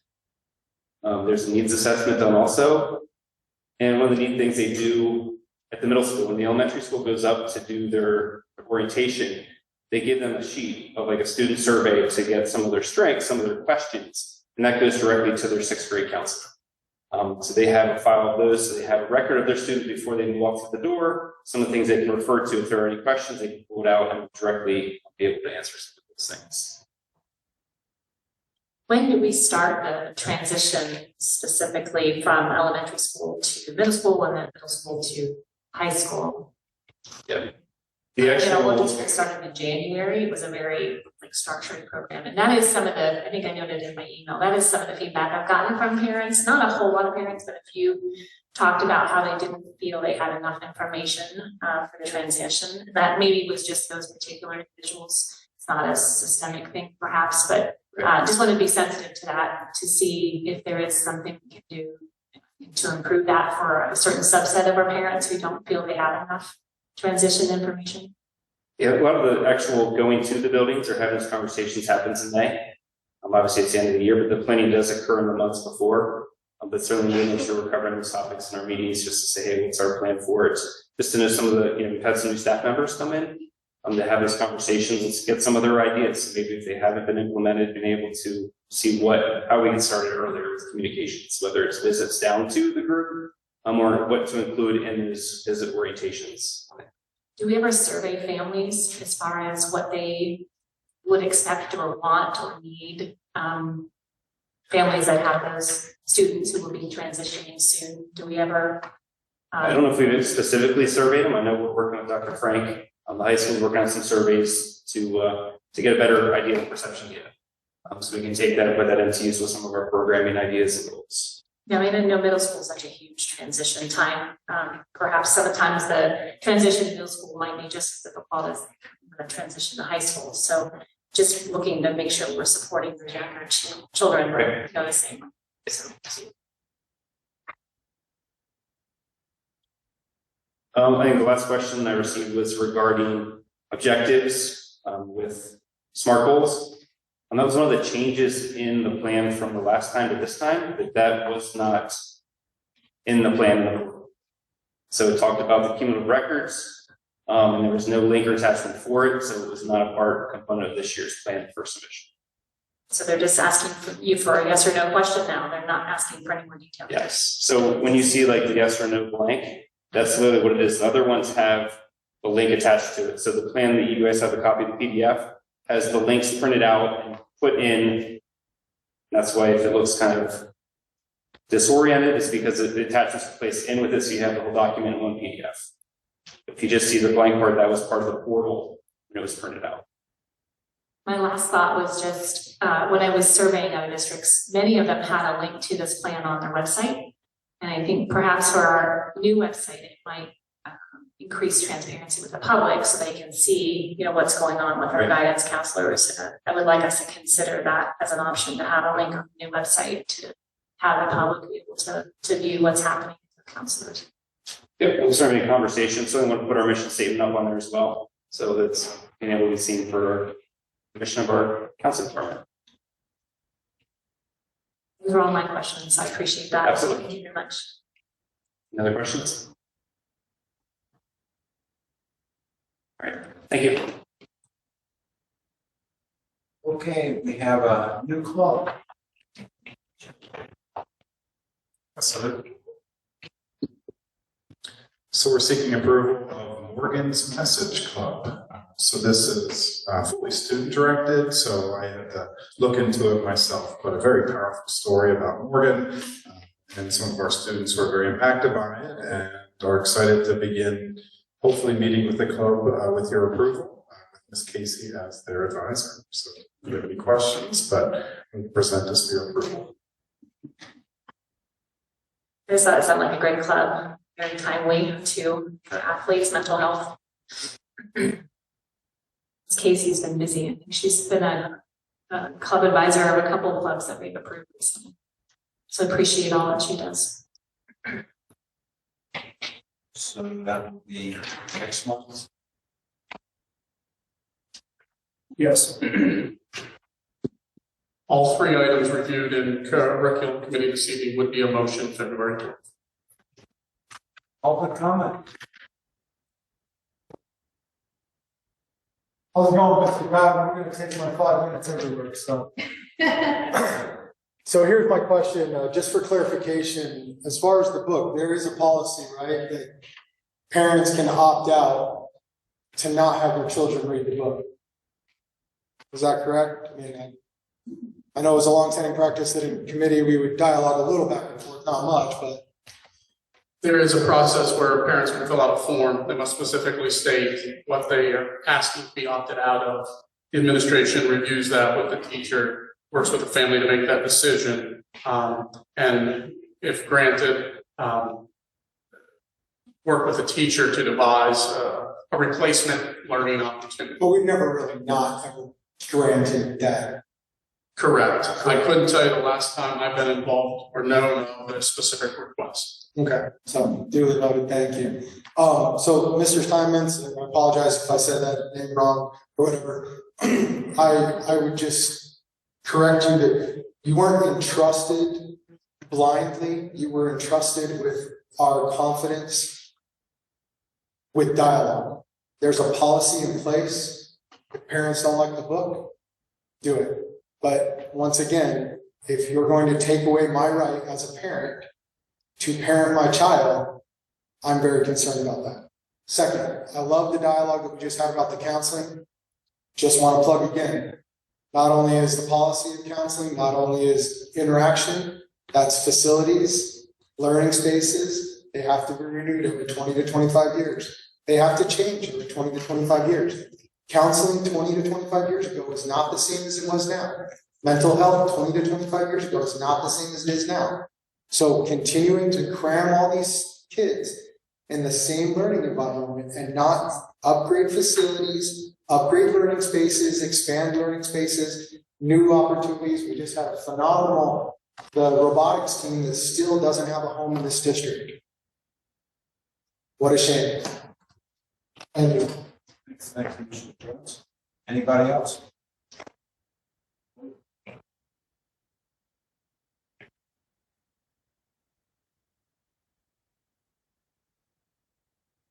Once again, I will ask the question, what problem would the PASD board have with approving only French reader books that have already been translated into English so the whole of the taxpayers of the district may more easily understand the pluses and negatives of the book at issue? As a taxpayer, is this too much to ask?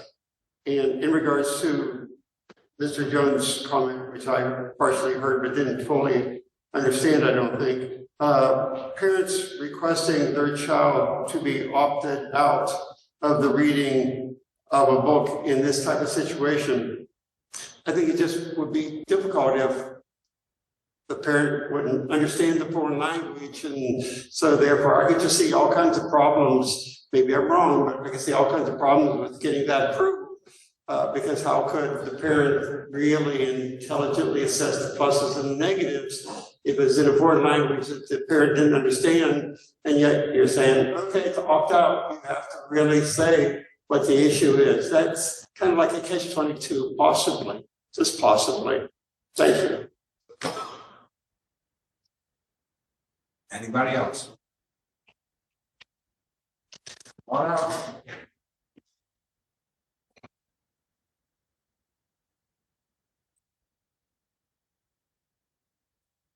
Hi, Carrie Bonanno again. Listening to the counseling information, talking about the social workers, just reminded me of I have a senior. Back in the fall, we got a letter from Jostin saying you need to purchase your graduation gown or you can't walk at graduation.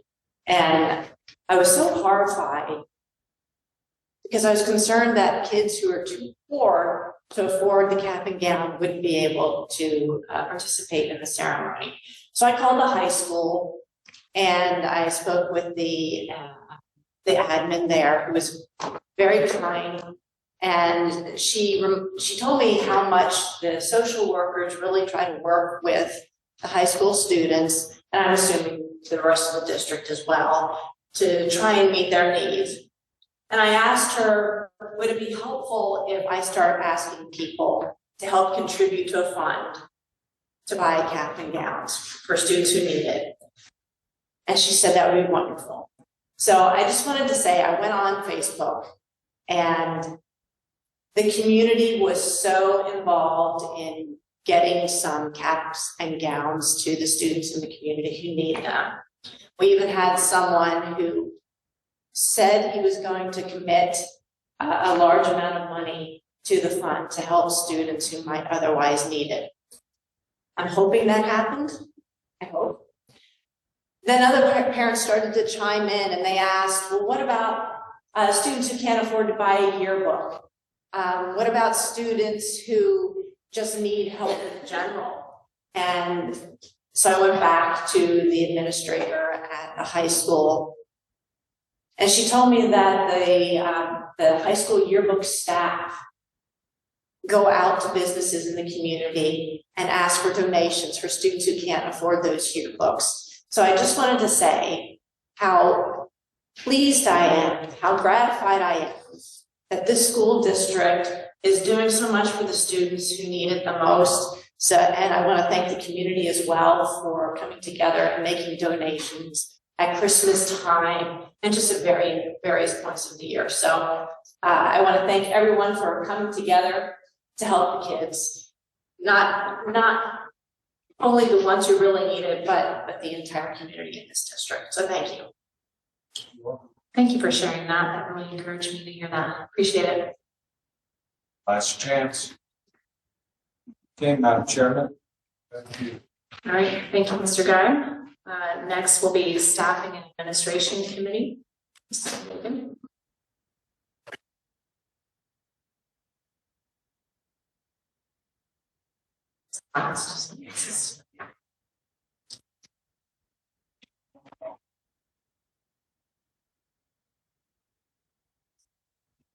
Okay, we have the administrative regulations quarterly update is first. Thank you, Mrs. Gilligan. This board, previous board, I believe, tasked the administration with putting together a timeline to ensure our administrative regulations were updated. And that timeline committed us to finalizing the 200 level policies, ARs for completion at the end of this fiscal year. Before you tonight is the first quarterly update. You'll see areas in green where our ARs have been completed since the start of our work. I would love to tell you that they are very quick. We're at a point where we're in the very fine details of some of these documents and documenting our processes, et cetera. Some of them take a great amount of time. So happy to answer questions, but wanted to highlight it, color code it for you so that you can see direction we're heading and what we have left to do over the next 6 months. I had a question about 220. Your comment says need ARs but no PSBA draft. Correct, that PSBA does not have a draft 220 that we're aware of at this time. So it would be a from scratch. So there are 2 districts that I'm connected to via friends. One is Peters Township and one is High Richland, and they both have them on their website attached policy 220.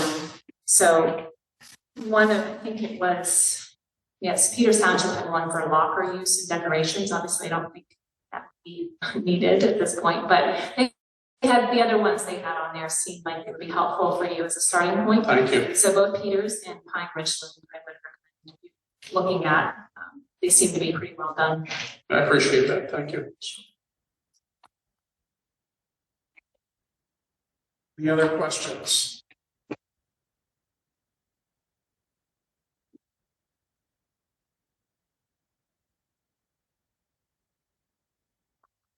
Okay, and next we have the RFP legal services.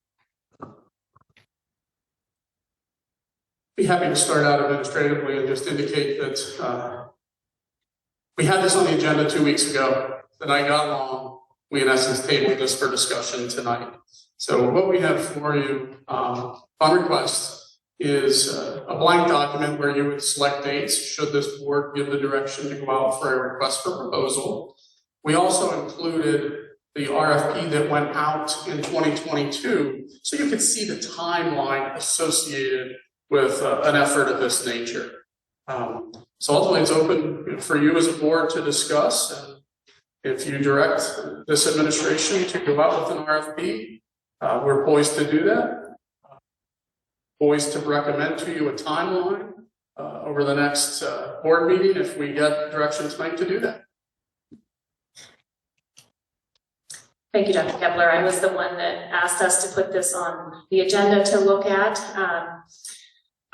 I think as a new board and just looking at some of the costs we've incurred in the last few years and looking at other districts and their representation and the costs that they have, I think it would be prudent for us to open it up to look to see if we could potentially save some money and just have effective representation.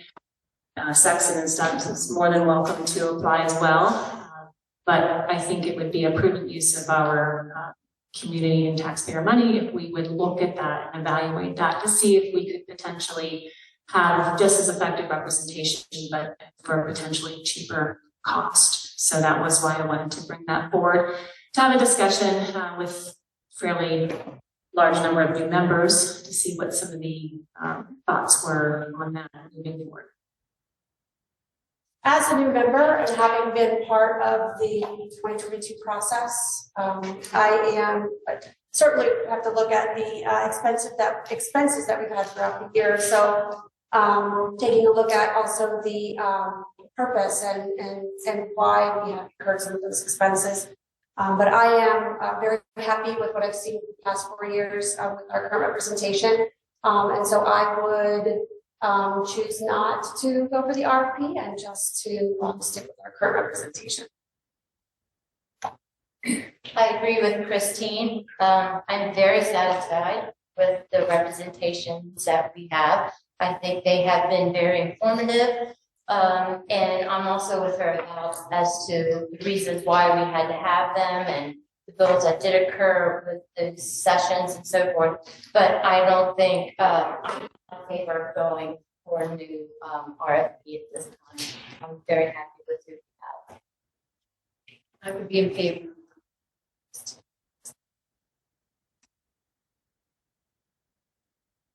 Spondella.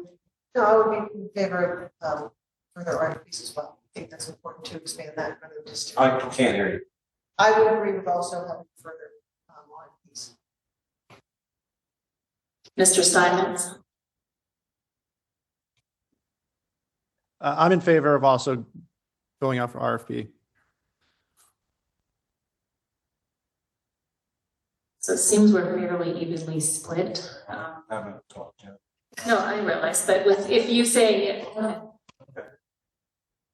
The purpose of having legal counsel is to advise.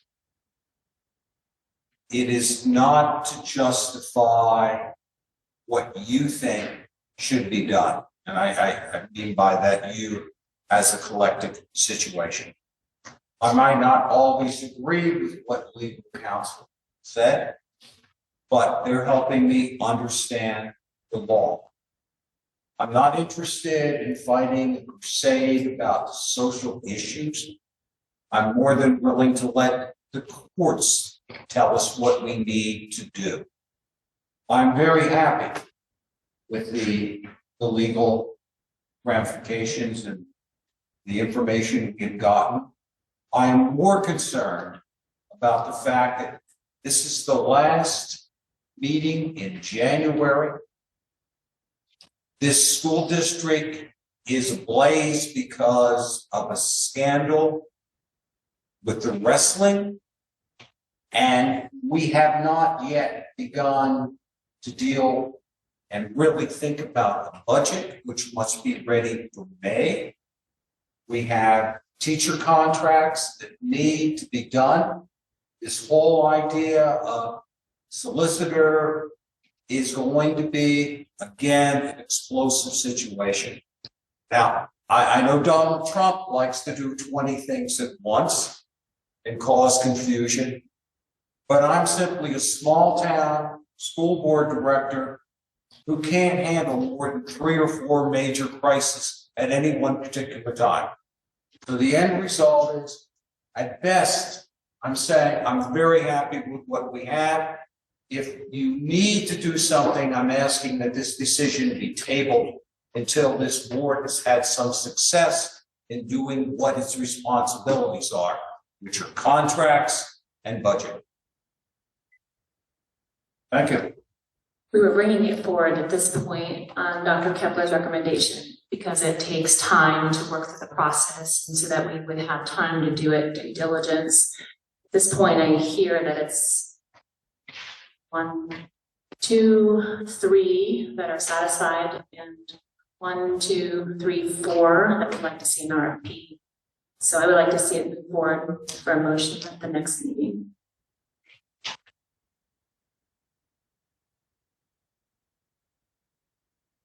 Is there any other discussion about that? Administratively, would you like us to look at the 2022 timeline and provide you with a recommended timeline in an updated document? Yes, that would be helpful, I believe. Thank you. Okay, moving on, we have the board policy second reading of policy 209.1, which is food allergy management.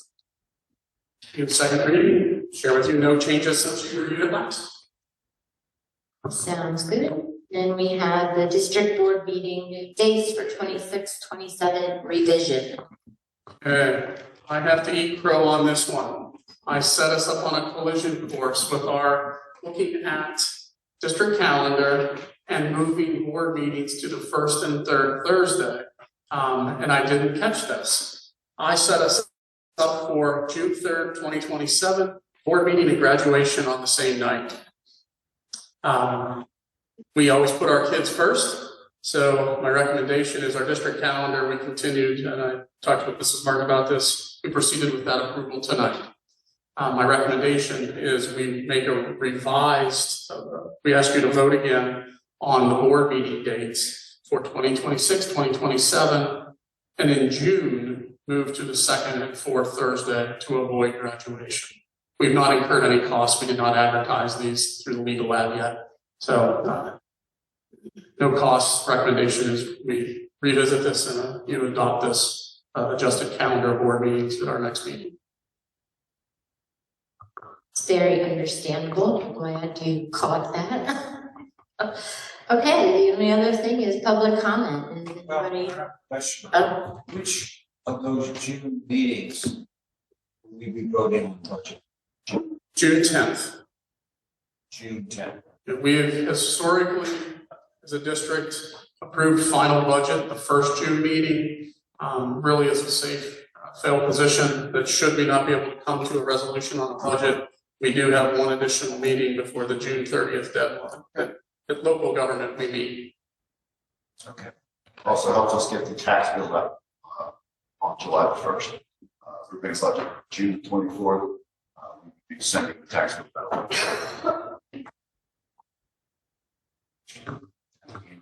Okay, once again, public comment.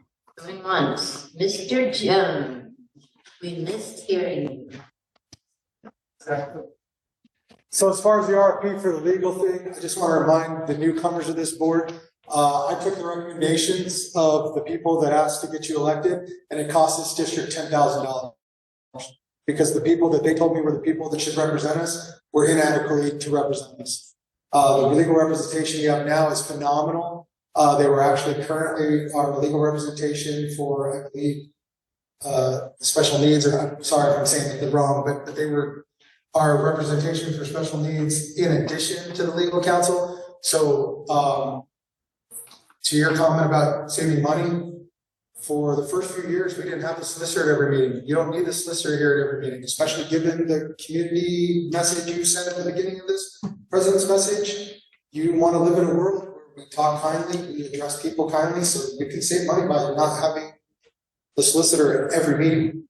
You can do it every other meeting. You can do cost-cutting measures how you want. But I would caution you for how you want to pull a solicitor in to save money, because you're going to get what you pay for. And sooner or later, it's going to bite you in the butt. So just say one more time how much it costs. $10,000. I mean, it's public record. So I mean, again, I'll eat it. That was a decision that I made, right? First came on, wanted to do whatever. The other comment I would like to say is, just so you know, I will be submitting a right to know request, because I do want to know how much the solicitor has spent involving this wrestling scandal. That is a cost that is directly affected by, again, I don't know who, but somebody had a vendetta. That is costing this district money. So again, right, take your lumps where you get them, but I mean, there are cost-cutting measures you can do, not there. I've heard it from you, Mrs. Martin, that is money well spent. So in my understanding of the comment, attorneys are money well spent. Leave it at that.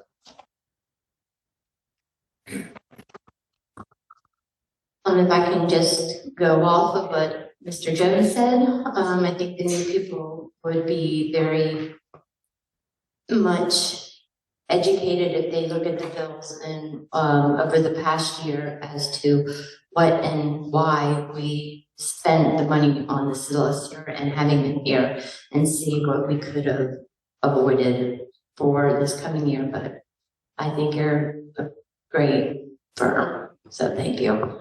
Okay, public comment, anybody else?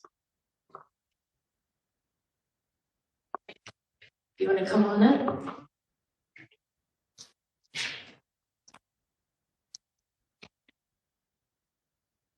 Give your name, please. My name is Janice Sainer. I do live in the borough. I've been a resident for 6 years. So usually I get to listen to these meetings online because my job keeps me late. I don't get to come, and public opinion is public opinion, period. I think the board as a whole works well together. We need different opinions.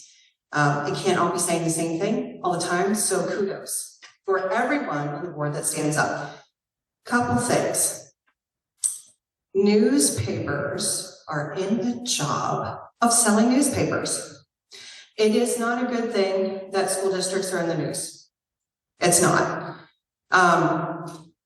We need to be careful how we use words, especially as adults. Especially as adults, in a public opinion that gets recorded. Attacks personally from the public to the board, attacks personally to each other in public goes on record. My husband works for the Northern Lebanon School District. Every time they have a new board, they have an RFP. The solicitor there is welcome to reapply. It's it's just a thing. It's just a thing. And it's not that the solicitor's not doing a good job. It's business. It's business. So let's not get hung up on that, because you're right, we do have budgets to put forward because we are the public and we do pay taxes. So let's keep calm conversation. And we're hearing a lot of salacious words thrown out there, banning books, vendettas. Guys, we're adults, and this is ridiculous.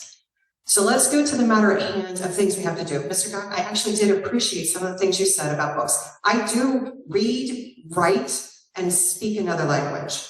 And I am absolutely capable of understanding in two other ones, while I do not read and write in them. So I do understand when we're coming from teachers. I also went to school to be a teacher, and I'm a registered nurse. So there's a lot of education in our places, but not a lot of parents can read and write. So I appreciate your comments, sir, that maybe we could have books that have been printed in English where the parents can actually read them. I appreciated that very much. So as a whole, thank you, board, for the job you do. It's very hard to be where you are and be in the public spotlight. And I appreciate every member here, and I think you're doing a great job. Thank you very much. And anyone else? Okay, Mr. Martin, next. Next is the Finance Committee meeting. Would anyone be willing to take this for us? Just keep moving. Keep moving. Great job. Keep moving. Thank you, Ms. Gilligan. Okay, we have Pine Street Elementary and the scope of work. Okay, so myself, Mr. Prince, and likely Mr. Dresch will jump in and tag team on this topic. So as a board, as you know, we worked through feasibility study last year, knowing we were going to have a change in board. We were asked to hold on that process, revisit it as the new board takes office. As you know, we have had some issues at Pine last summer, and making sure we could get that building open with mechanical system issues, and ultimately the word Mr. Dresch calls the M-word, mold. His team and efforts along with contractors, we were able to get that open. When we went through this process with the architects, we were looking at a $13.7 million number of a potential spend if we did everything that could be done in that building. The board charged us to work with our LPS and come back with a more defined scope of work. You saw that last month. They will have updated numbers for us for the high school that we'll have poised for you on February 12th. Administratively, we recommended, given the timeline and needs at Pine, that we look at another option versus an architectural design process and carve this out into a few buckets of scope of work. The first one is roofing. That roof was part of the feasibility study. We have the work through Tremco, who bids that out. A number from 2024 pricing of 1.948 was the low bid that Tremco provided to us at that time. We're happy to report in 2026 that number's only about $40,000 more. So $1.986 million to redo the roof at Pine Street. It is recommended that we work to get that project underway and completed this summer. The second piece or large portion of scope of work was the mechanical systems. And this includes, and again, Mr. Dresch can talk to you more thoroughly than I, but heat pumps, the roof units, and the geothermal system pumps are what I would say the big pieces of this work. We sought proposals from 3 different vendors for this work, worked to try to make sure we were comparing apples to apples, and you see some numbers there of where those projects came in. And in a $2.1 million number, about a $3,000 differential among 2 of those companies. We'll talk about the process there. and some details about GR Spinagle's quote and the McClure Company quote or proposal that we received. The third element is the flooring. As we went through working with contractors last year with that aged carpet in classrooms, I would say 80%, those of you that took the tour, 85% of the Pine classroom is covered with carpet. We believe that is part of the issue. We'd like to remove carpet in its entirety there, remove the rest of the VCT tiles in the classrooms, and continue the Durex epoxy flooring from the hallway in through each of those classrooms. And you see a number there of approximately $400,000.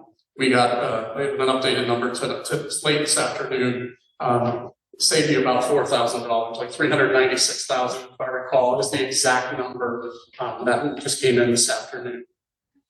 So you can see, again, this is not the full scope of what could be considered an architectural process, and even that would have been scaled down or could be scaled down. So you see a number there of $4.5 million. I want to make it clear to the board, what's not included in that, just so we're clear, are some of the safety items that we've discussed, that looking at new exterior doors. Old doors don't always close as well as new ones. New classroom doors, looking at where the glass is, the side of glass in classroom doors, is something we need to consider. The side windows beside the classroom, making sure we have less ability for an intruder to make way from a hallway into a classroom. This also doesn't include cafeteria storefront. So 2 hallways go to the Pine Street cafeteria, ultimately for safety, adding doors, lockable doors from the hallway into the cafeteria so you could lock down the cafeteria in an emergency. We're okay with those projects on the safety not getting done as part of this breakout for summer of 26. We recommend we look at those as part of the process when we work, if this board would give us the direction to work with architects and piece some of those things in. We think that we're best served if an architect is somebody telling us the best way to increase safety. But also what we included is the PA system, their announcement system replacement, and then also some small carpeted areas like the office, the conference room, the library carpet, areas where we don't want epoxy, we still would want carpet, a little softer environment is not included in these costs. Okay. So that's the overview of, we believe we would rectify 3 of the key issues at Pine for $4.5 million. And Mr. Friends can talk to us a little bit about the financing of that and options, et cetera. One of the things we're doing is February 12th. We are looking to have our partner at PFM come in and share with this board what financing would look like on this new number, along with the number we'll get in the next 2 weeks from RLPS high school estimate. And they would be able to present to you what borrowings a schedule could look like, total amount, and total dollars it would take. And Mr. Friends would also talk to you about our current capital reserve, capital projects fund balance, and what we might be able to do there should the board look at other options. Thank you, Dr. Kepler. As you noted, some of this comes down to, from a financing perspective, from my perspective, is what is the total amount that we're borrowing for the high school and the Pine Street project altogether. Knowing though that we need to get some of this work done or started sooner rather than later for Pine Street so that we can ensure the building's continued use over the next number of years. So while I would recommend at the end of the day that we borrow the funds that we're going to use, we do have, and this is reported to the board on a monthly basis, so I'm referring to capital projects available funds report that's in the treasury report that was provided on January the 8th. We do have approximately $7 million in that fund. It's not spoken for at this point. I would hesitate to say we should use those dollars to fund this project, only because of the unknowns at the high school. While our architects do a really good job of giving us budget information and approximate costs, we don't know what the costs actually will be until we go out through the bid process. And so what I would hate to do is talk about a number that we need to borrow, go out and borrow that amount of money. We spent some of our, we spent $4.5 million of money that we already have to do Pine Street. We borrow what we think is the necessary money for the high school project, and then bids come through and it's over. I would rather look at those capital dollars that we have as the ability to react to those situations, or possibly even future borrowings, but not necessarily spend them now. That being said, we can definitely get these projects started. We can even fund them with the dollars that we have, and then refund ourselves once we determine what the total need is for the financing for the high school. Also, as Dr. Kepler mentioned, there's a variety of things that Pine Street still needs to have done that won't be done during the summer. It's not a part of this. We still want to borrow the necessary funds to do that work when that time is appropriate. So again, we'll have representatives from PFM who we use as our financial manager, helping us determine when to get into the market, when's the best time to borrow funds. But also, if it's better to use our own cash. Probably not the best nowadays, just given the rate of return that we receive on that cash. But once again, that's something he will achieve in total. However, I just want to note those are things that, because we'll need to get these projects, if our anticipation is to have this started over the summer and finished prior to school in 26-27, we don't have a lot of time to approve contracts. The necessary lead time for some of these HVAC items is quite substantial. So we'll have to get on those and approved as early as possible so to make sure that that equipment is delivered and able to be installed in the tight time frame that we have this summer to get some of this work done. You made the comment that we had $7 million capital improvement fund that's not spoken for yet.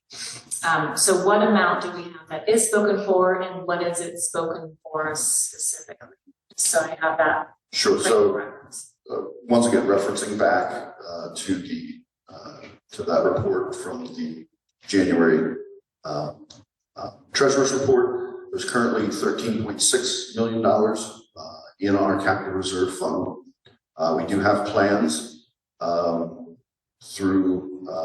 to transfer about $1.7 million during this fiscal year from our general fund to our capital reserve fund. And that's the result of we've been putting taxes in place as we build up to the necessary payments needed to afford some of the things we're talking about, mostly at the high school, but really, all the buildings in total.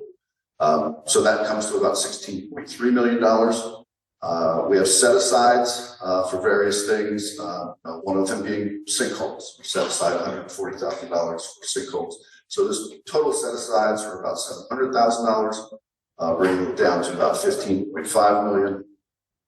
And then the projects that are the contracts that we've already approved for the renovations of Buck Swank, the renovations of the high school. We also did the roofs at the middle school and Forge. So some of those have already been paid, but we're outstanding. Still have about $8.5 million we need to pay. We know that we have contracts for, well, I should qualify that 8.5 is some of those contracts, but as well as the soft costs, furniture, architect fees, those types of things that we know are part of the projects. We have some very ancillary small things from our summer of 2025 capital projects.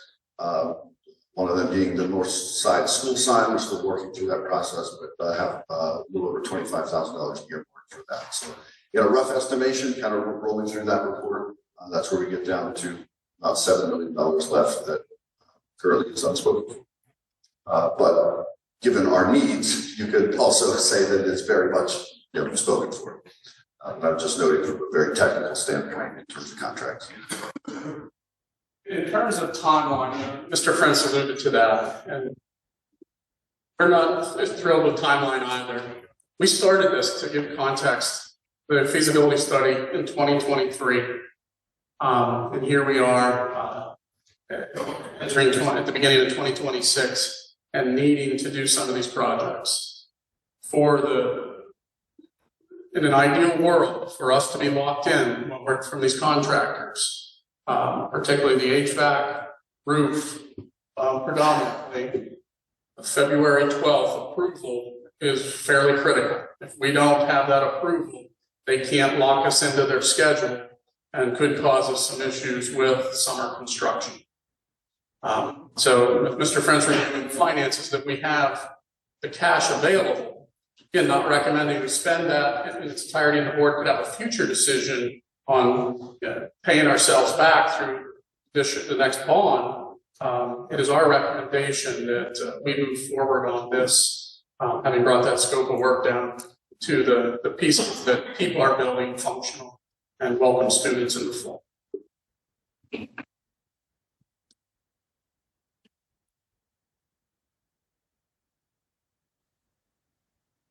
You said about the safety with the doors and windows and everything. Are we going to be getting a price tag on that? Our recommendation administratively is, as I was serving as superintendent and our district safety and security coordinator, which, mind you, is pretty rare. I would love to have seen that as part of this project. I understand the timelines associated with this project, the scope of this project, and what we need to have done to open school in August 2026. I'm comfortable waiting as long as we do look at these and address them through, should the board give us direction to proceed with our LPS architects on our high school project, I would encourage this board to consider those safety items at Pine as part of that process. I think the added advantage of that is, and Mr. Friends is in both of my ears over the last number of weeks on this one, Bernie, let the architects tell us what is more safe versus us working with folks that are more mechanical professionals. And he's right. Let architects talk to us about that. So that's why we're comfortable in holding off on that, allowing us to do that design work and phase that in with the high school project. The one piece that, and same thing with the PA system at Pine. One thing we believe we can chip away at over time as we work with you as a board in our annual budget and our annual summer capital maintenance projects. We believe we can do some of those smaller carpeted areas along the way and chip away at that. But we don't need an architect to help us replace the carpet in the library, for example. I just think safety is very important, and if we can chop that out, this other stuff, it would be fabulous, but yeah, it's another chunk of money. So it's your recommendation that the flooring would be priority when we're looking at the safety issues, and that would be because the flooring issue contributed, we believe, substantially to the mold that was discovered. Am I understanding that correctly? In working with contractors that helped us remediate, we believe that anytime you have carpet mixed with ventilation, HVAC equipment that's aging, we believe it's tied together. Yes, carpet allows for moisture, and we don't have confirmation of that. We believe that's a large part of that issue. With the remaining carpeting in the library and the small conference areas in the office, those wouldn't contribute, they believe? We didn't have any issues regarding moisture or mold in those areas. I think a lot of this prioritization as well is getting, as Dr. Kepler noted, we don't need architectural help to replace flooring and carpet. So we're not necessarily prioritizing these over the safety items as much as understanding that we need help in going through that process. That help is going to take way longer than going through this summer. So in a perfect world, if we were able to work through that and get our answers and know that we're recommending the best possible solution, we would definitely recommend doing that.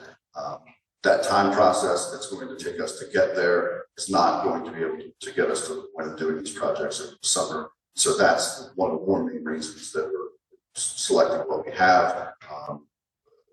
These are things we feel comfortable going through this sort of purchasing process, for lack of a better term, to qualify. Having someone like Mr. Dresch on staff, makes me comfortable with the HVAC process. If Mr. Dresch wasn't here, I don't know that we would be recommending those same things, because there are a lot of, taking these things, going through these proposals and comparing them, making them apples to apples, was a pretty big challenge for us to make sure we were understanding what was there, but also comparing it in a side-by-side comparison, and not just saying, well, who had the lowest price, because that may have not been the whole story and what was needed. So I think what we're trying to do here is based on some of the strengths we have as a district administrator. Is there any other outstanding information you're waiting on from any of the vendors, or you feel like this is what we need to be looking at? One of the things have highlighted, the McClure Company and GR Sponding, and he'd be able to provide some of this information. But some of the units that McClure recommended are not exactly the same units that we use. GR was different in that their proposal was exactly the same.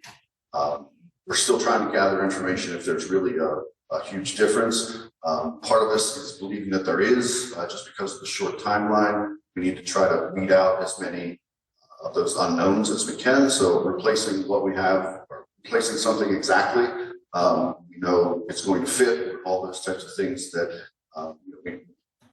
part of this process is that the architectural, the engineering aspects of it, as we would traditionally work through with an architect, we're relying on the companies to do that and make sure that they understand what's there. Ultimately, we're not responsible for any increase in price. Obviously, if the project is delayed in any way, we suffer through lack of ability to use it for education. So we still, are on the hook for that and trying to make the best decision there. So I still think some of those kinks, for lack of a better term, Mr. Dresch is still working out and getting some answers for, but we feel comfortable that given the pricing was so close on these, that also gives us some additional confidence that we're covering the right thing, and everybody was seeing somewhat similar at the same time. To Ms. Gilligan's point about getting pricing for some of the other things, I realize that the safety issues using the architects, but you referenced that we could potentially do some of the other smaller carpeted areas. Now, is that something you could get pricing for us that we could then look at possibly doing at the same time, or just kind of pricing that out to see if that's something feasible that we could just do it all at once? One of the discussions we had, the three of us, was how comfortable are we having so many different trades in there at the same time without, we're acting as the general contractor, some of that standpoint. Mr. Dresch will be very much involved with that work. We had this conversation more around the bell, or the PA system, and really got to the point of, can we handle one more set of hands, one more coordination? And I think what we're presenting is what we feel comfortable that we can work through. Added to that, while small, I will admit to that, it's still added on top. And if our bucket's full, even the smallest little drop overflows that, and that's not helpful in the situation.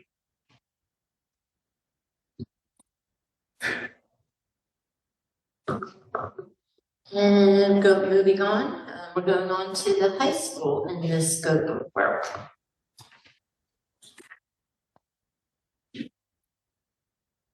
The purpose of bringing this to you tonight is not to make decisions or produce a lot of dialogue. It's to provide thought for you as a board in putting some of your thoughts together over the next few months. I went through, I believe it was an April 2025 presentation from our architects to put this list together of things that you need to think about. And again, the total dollar figure that was initially part of Pine in high school as part of that feasibility study, I don't recall off the top of my head, but we were pushing $90 to $100 million, as I recall correct. We're going to get numbers from our LPS over the next week or two, poised to get it in the hands of PFM, so they're bringing you what financing looked like at that new estimated number. One of the things we'll work through, RLPS shared with us some refinement in scope of work in mechanical, electrical, plumbing. We would continue to work through a design process to finalize what that looks like. I don't know that there's anyone on the board arguing the fact that there's some work needed. Even this week with another electrical issue, Mr. Dresch, myself and Dr. Richardson missed a good bit of the national championship game because we were at the high school dealing with no power in a section of the building. Mr. Dresch left the building at 11:30 Monday night. Was back at 5:30 this morning with a vendor replacing a breaker and working on further scope of testing. So again, I don't think anybody in this board agrees that there's work that needs to be done. We'll work on that scope. The roof at the high school is an area that needs to be done. We would continue to do what we do, working with Tremco, going out to bid through that process and not through our architect. These are the other items that you as a board, through that feasibility study were discussed, will have to give us direction. There was discussion of a new gymnasium and converting the current gymnasium into robotics lab. Or separate construction to build a robotics area down by the art and tech ed section of the building. A larger wrestling room built on the second floor over top of the current trainer's room and locker rooms. There was a list about the expansion of the maintenance building for storage. If you look at our storage there's Mr. Dress does the best he can, but there's stuff that's an eyesore because he just doesn't have room for it.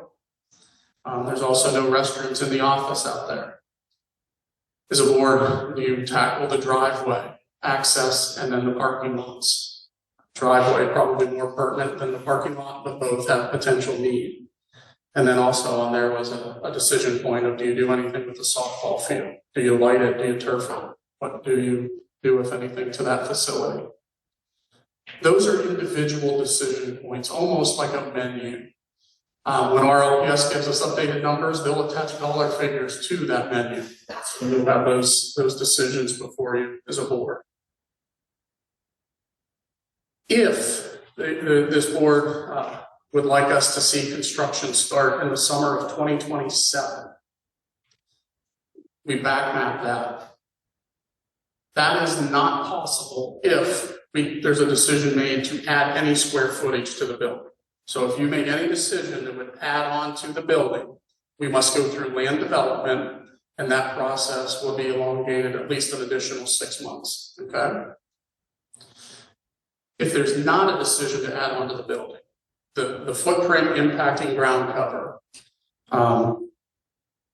if we wanted construction in the summer of 2027, we would need direction from the board in March to April of this spring on, yes, continue working with the architect. We would spend 4 months in design development, 4 months in construction document development, a month in quality control work, verifying to go out to bid in January 2027. Mr. Drescher already said burning December 2026. You got to get ahead of all the other contracts going out to bid. So that would be the timeline should we want construction starting in summer 2027. We'd also tell you, and Mr. Francis helped remind me many times, that this project is going to impact the school and instruction. That we would have to bring in portable classrooms because sections of the building would be under renovation. So I'll just throw a number out there, 10 classrooms, portables outside, students use those while they renovate. It's going to go over, it would be a multi-year project. So starting in the summer isn't as critical because we know it's going to go 2 years and you're going to have some impact to instruction and movement of students. So in full transparency, that March-April deadline is there if we want to start work in summer of 2027 versus elongating that. The one thing I just caution us is those systems are causing us trouble, and we need to do something with those to make sure that building remains in operation. Dr. Richardson sat Monday night in his office while I provided moral support for Heath and the contractor, because I'm with no help dealing with that. He was building what classrooms would need to move tomorrow morning, where can I put them? So teacher A would teach in 4 different rooms throughout the day, and he had developed that for us. It was probably 7, 8 classrooms at least that we probably didn't have power for that night. Can you speak a little bit more to that insurance status of that? And you said you're working with Delta Electrical and trying to figure out what's going on. Just want to make sure that there's no safety issue for our students. Sure. So this, predominantly, this issue has started last May.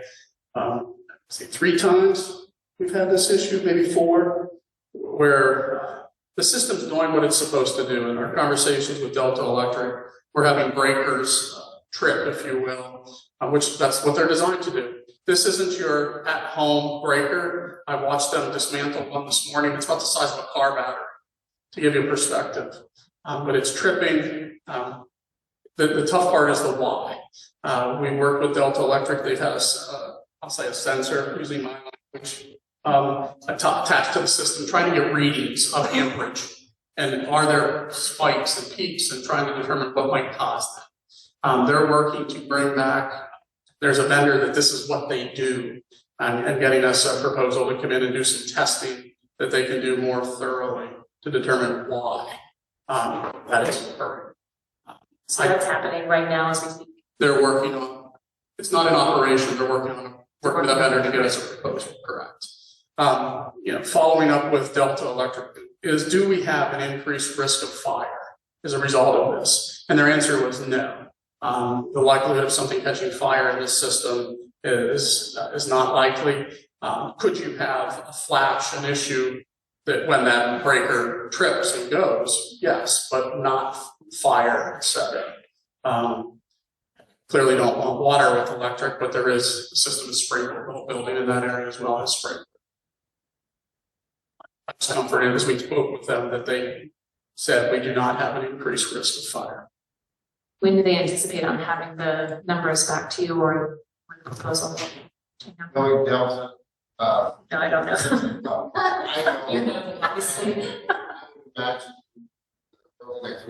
Okay, so they're pretty quick. Okay.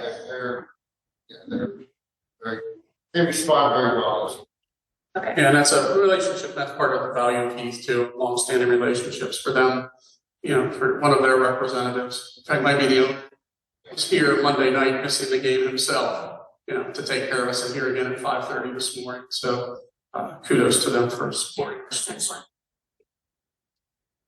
So that's for tonight. I wanted you to just paint the picture with you.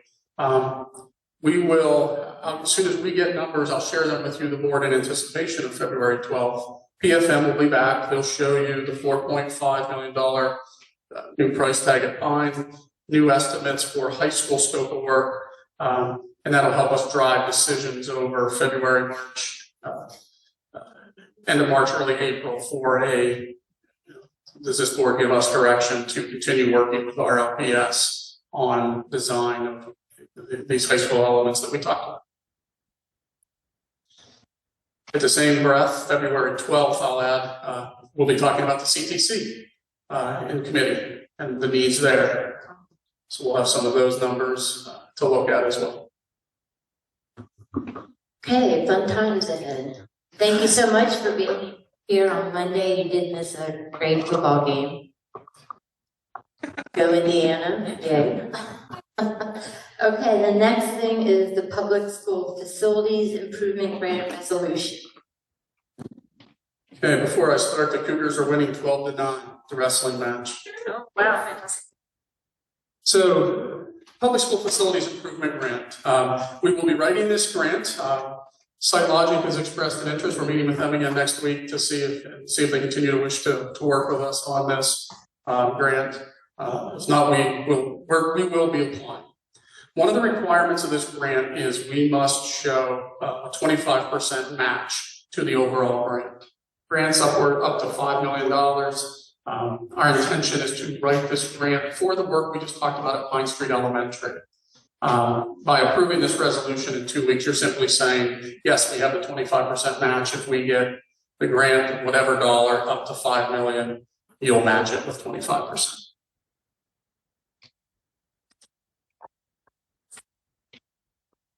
Okay, then the last thing is public comment. Mr. Jones, here you come again. This is actually my expertise as far as buildings. I'm in the construction trade. Just again, for everyone to reiterate, as soon as you do whatever you're going to do in the high school, you have to address this building. This building's on its 25-year cycle pretty closely. Yeah. Yeah, so, as soon as you're done with the construction at the high school, you'll have to address this building. Every little single little dot that you see that's a white cover plate by code has to either be tested 20% of them every 20 years or replaced in whole. Guys, it's simple math. It's a building. You need a building to educate. You need a building to do. The decision you need to make is not to ask yourself, what can you get away with for this next 4 years while you're on the board? It's whatever you do needs to last 25 years. So I agree with Mrs. Martin. In the next 2 to 3 years, there's some projections where we will be decreased in numbers, but are you willing to bet that gamble for the next 20 to 25 years? Long after I'm sure any of you want to be on this board, believe me, 4 years is enough. That's the request I'm asking. Don't just sit here and have the dialogue, right? I mean, like, really, truly have the dialogue. I met with Mr. Clee when I was on the board. I don't agree with everything he says. We're probably more further apart than we are together, but I opened myself up to listen to him. I shared my thoughts. He shared his thoughts. I met with multiple people in this community that I didn't agree with.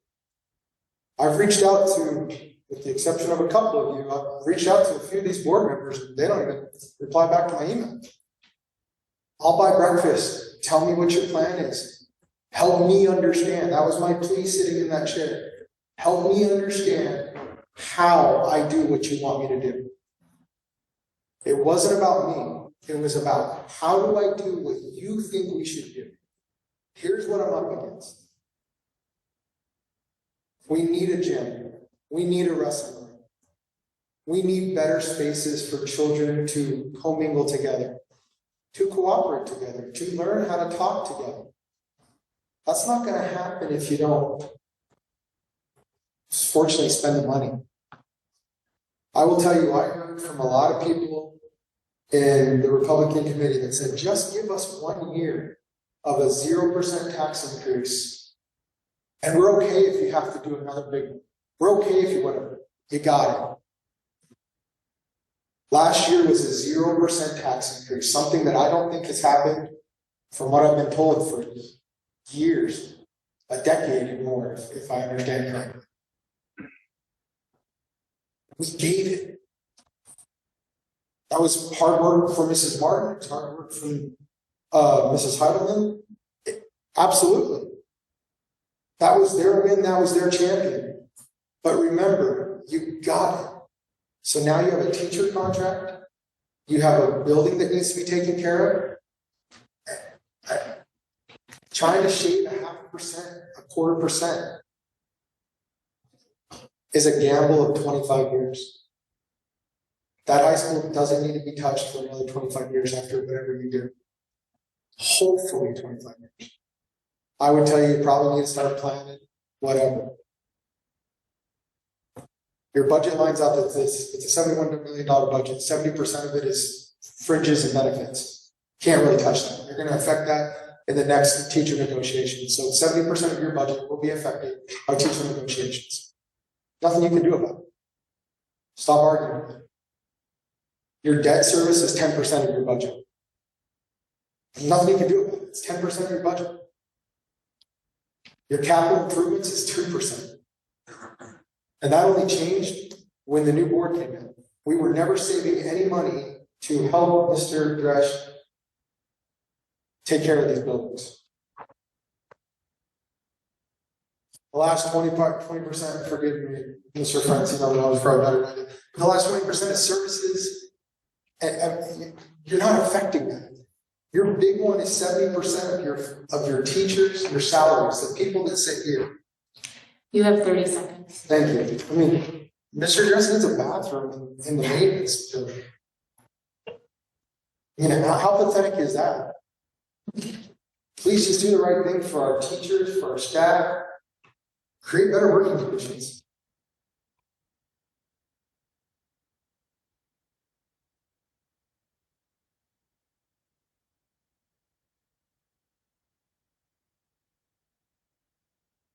Anyone else?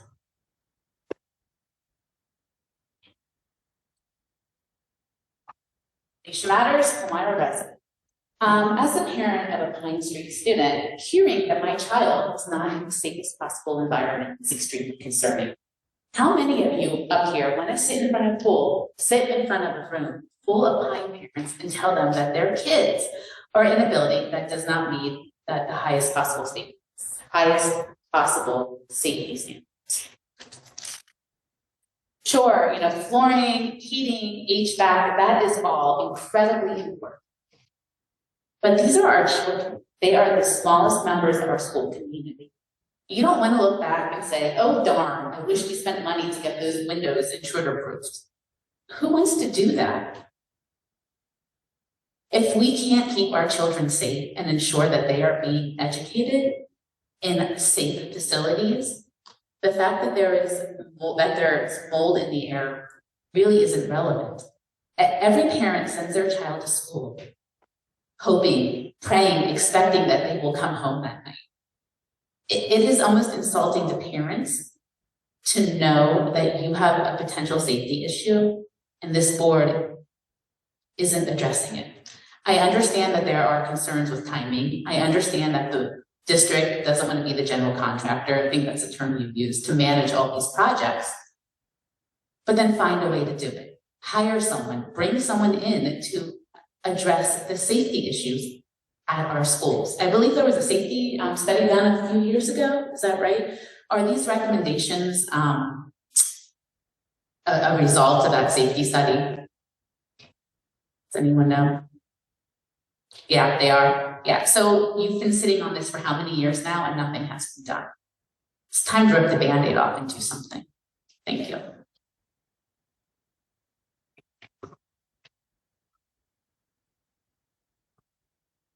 Yeah. Josh Windsor, Palmyra resident, former teacher. I don't really want to talk, but just I keep hearing, and I went through the election cycle with some of the people sitting up here on this board. And one of the things that I heard was, we want to close the back door. We want teachers to stop leaving this district. Salaries are important, benefits are important, working conditions are extremely important. So one of the things I want you to consider as you're planning for these projects, having to pack your classroom up in the middle of a school year while you're planning, prepping, teaching, and then having to move to another classroom, so that classroom needs to be renovated, is very hard on teachers. As someone who did it 3 or 4 times while I worked in this district, that's something that's going to make someone look for employment elsewhere. If I'm going to pack up and move anyway, why wouldn't I pack up and move somewhere else where I might be able to teach 10, 12, 15 years? I graduated from here in 1996. Mr. Guy was one of my teachers. That senior year of high school, that entire high school had no ceiling in it. We had hanging lights from the ceiling because the high school was renovated at that point. I went through a renovation at Forge. I went through modular classrooms at Northside. It just continues to seem to me here in this school district, we'd like to save a few bucks here and then have to push the problem down the road so it needs to be repaired again. That is another thing that is going to start pushing staff out of this district. We elected you folks to lead. Let's lead. Let's make some decisions. I understand you're going to have to raise taxes. I understand you're going to have to spend money. Not everybody's going to like it, but there's clearly things that need to be done here, and we need to start moving on it as soon as we possibly can. Thank you. Hey, thank you so much for your comments. I'm sure we all appreciate them. Anyone else? Okey doke. Martin, you got it. Okay, the board will now meet in executive session for purposes of contract negotiations to discuss the terms and conditions of the employment of current district employees and for the receipt of information and consultation with council. Thank you all for attending this evening.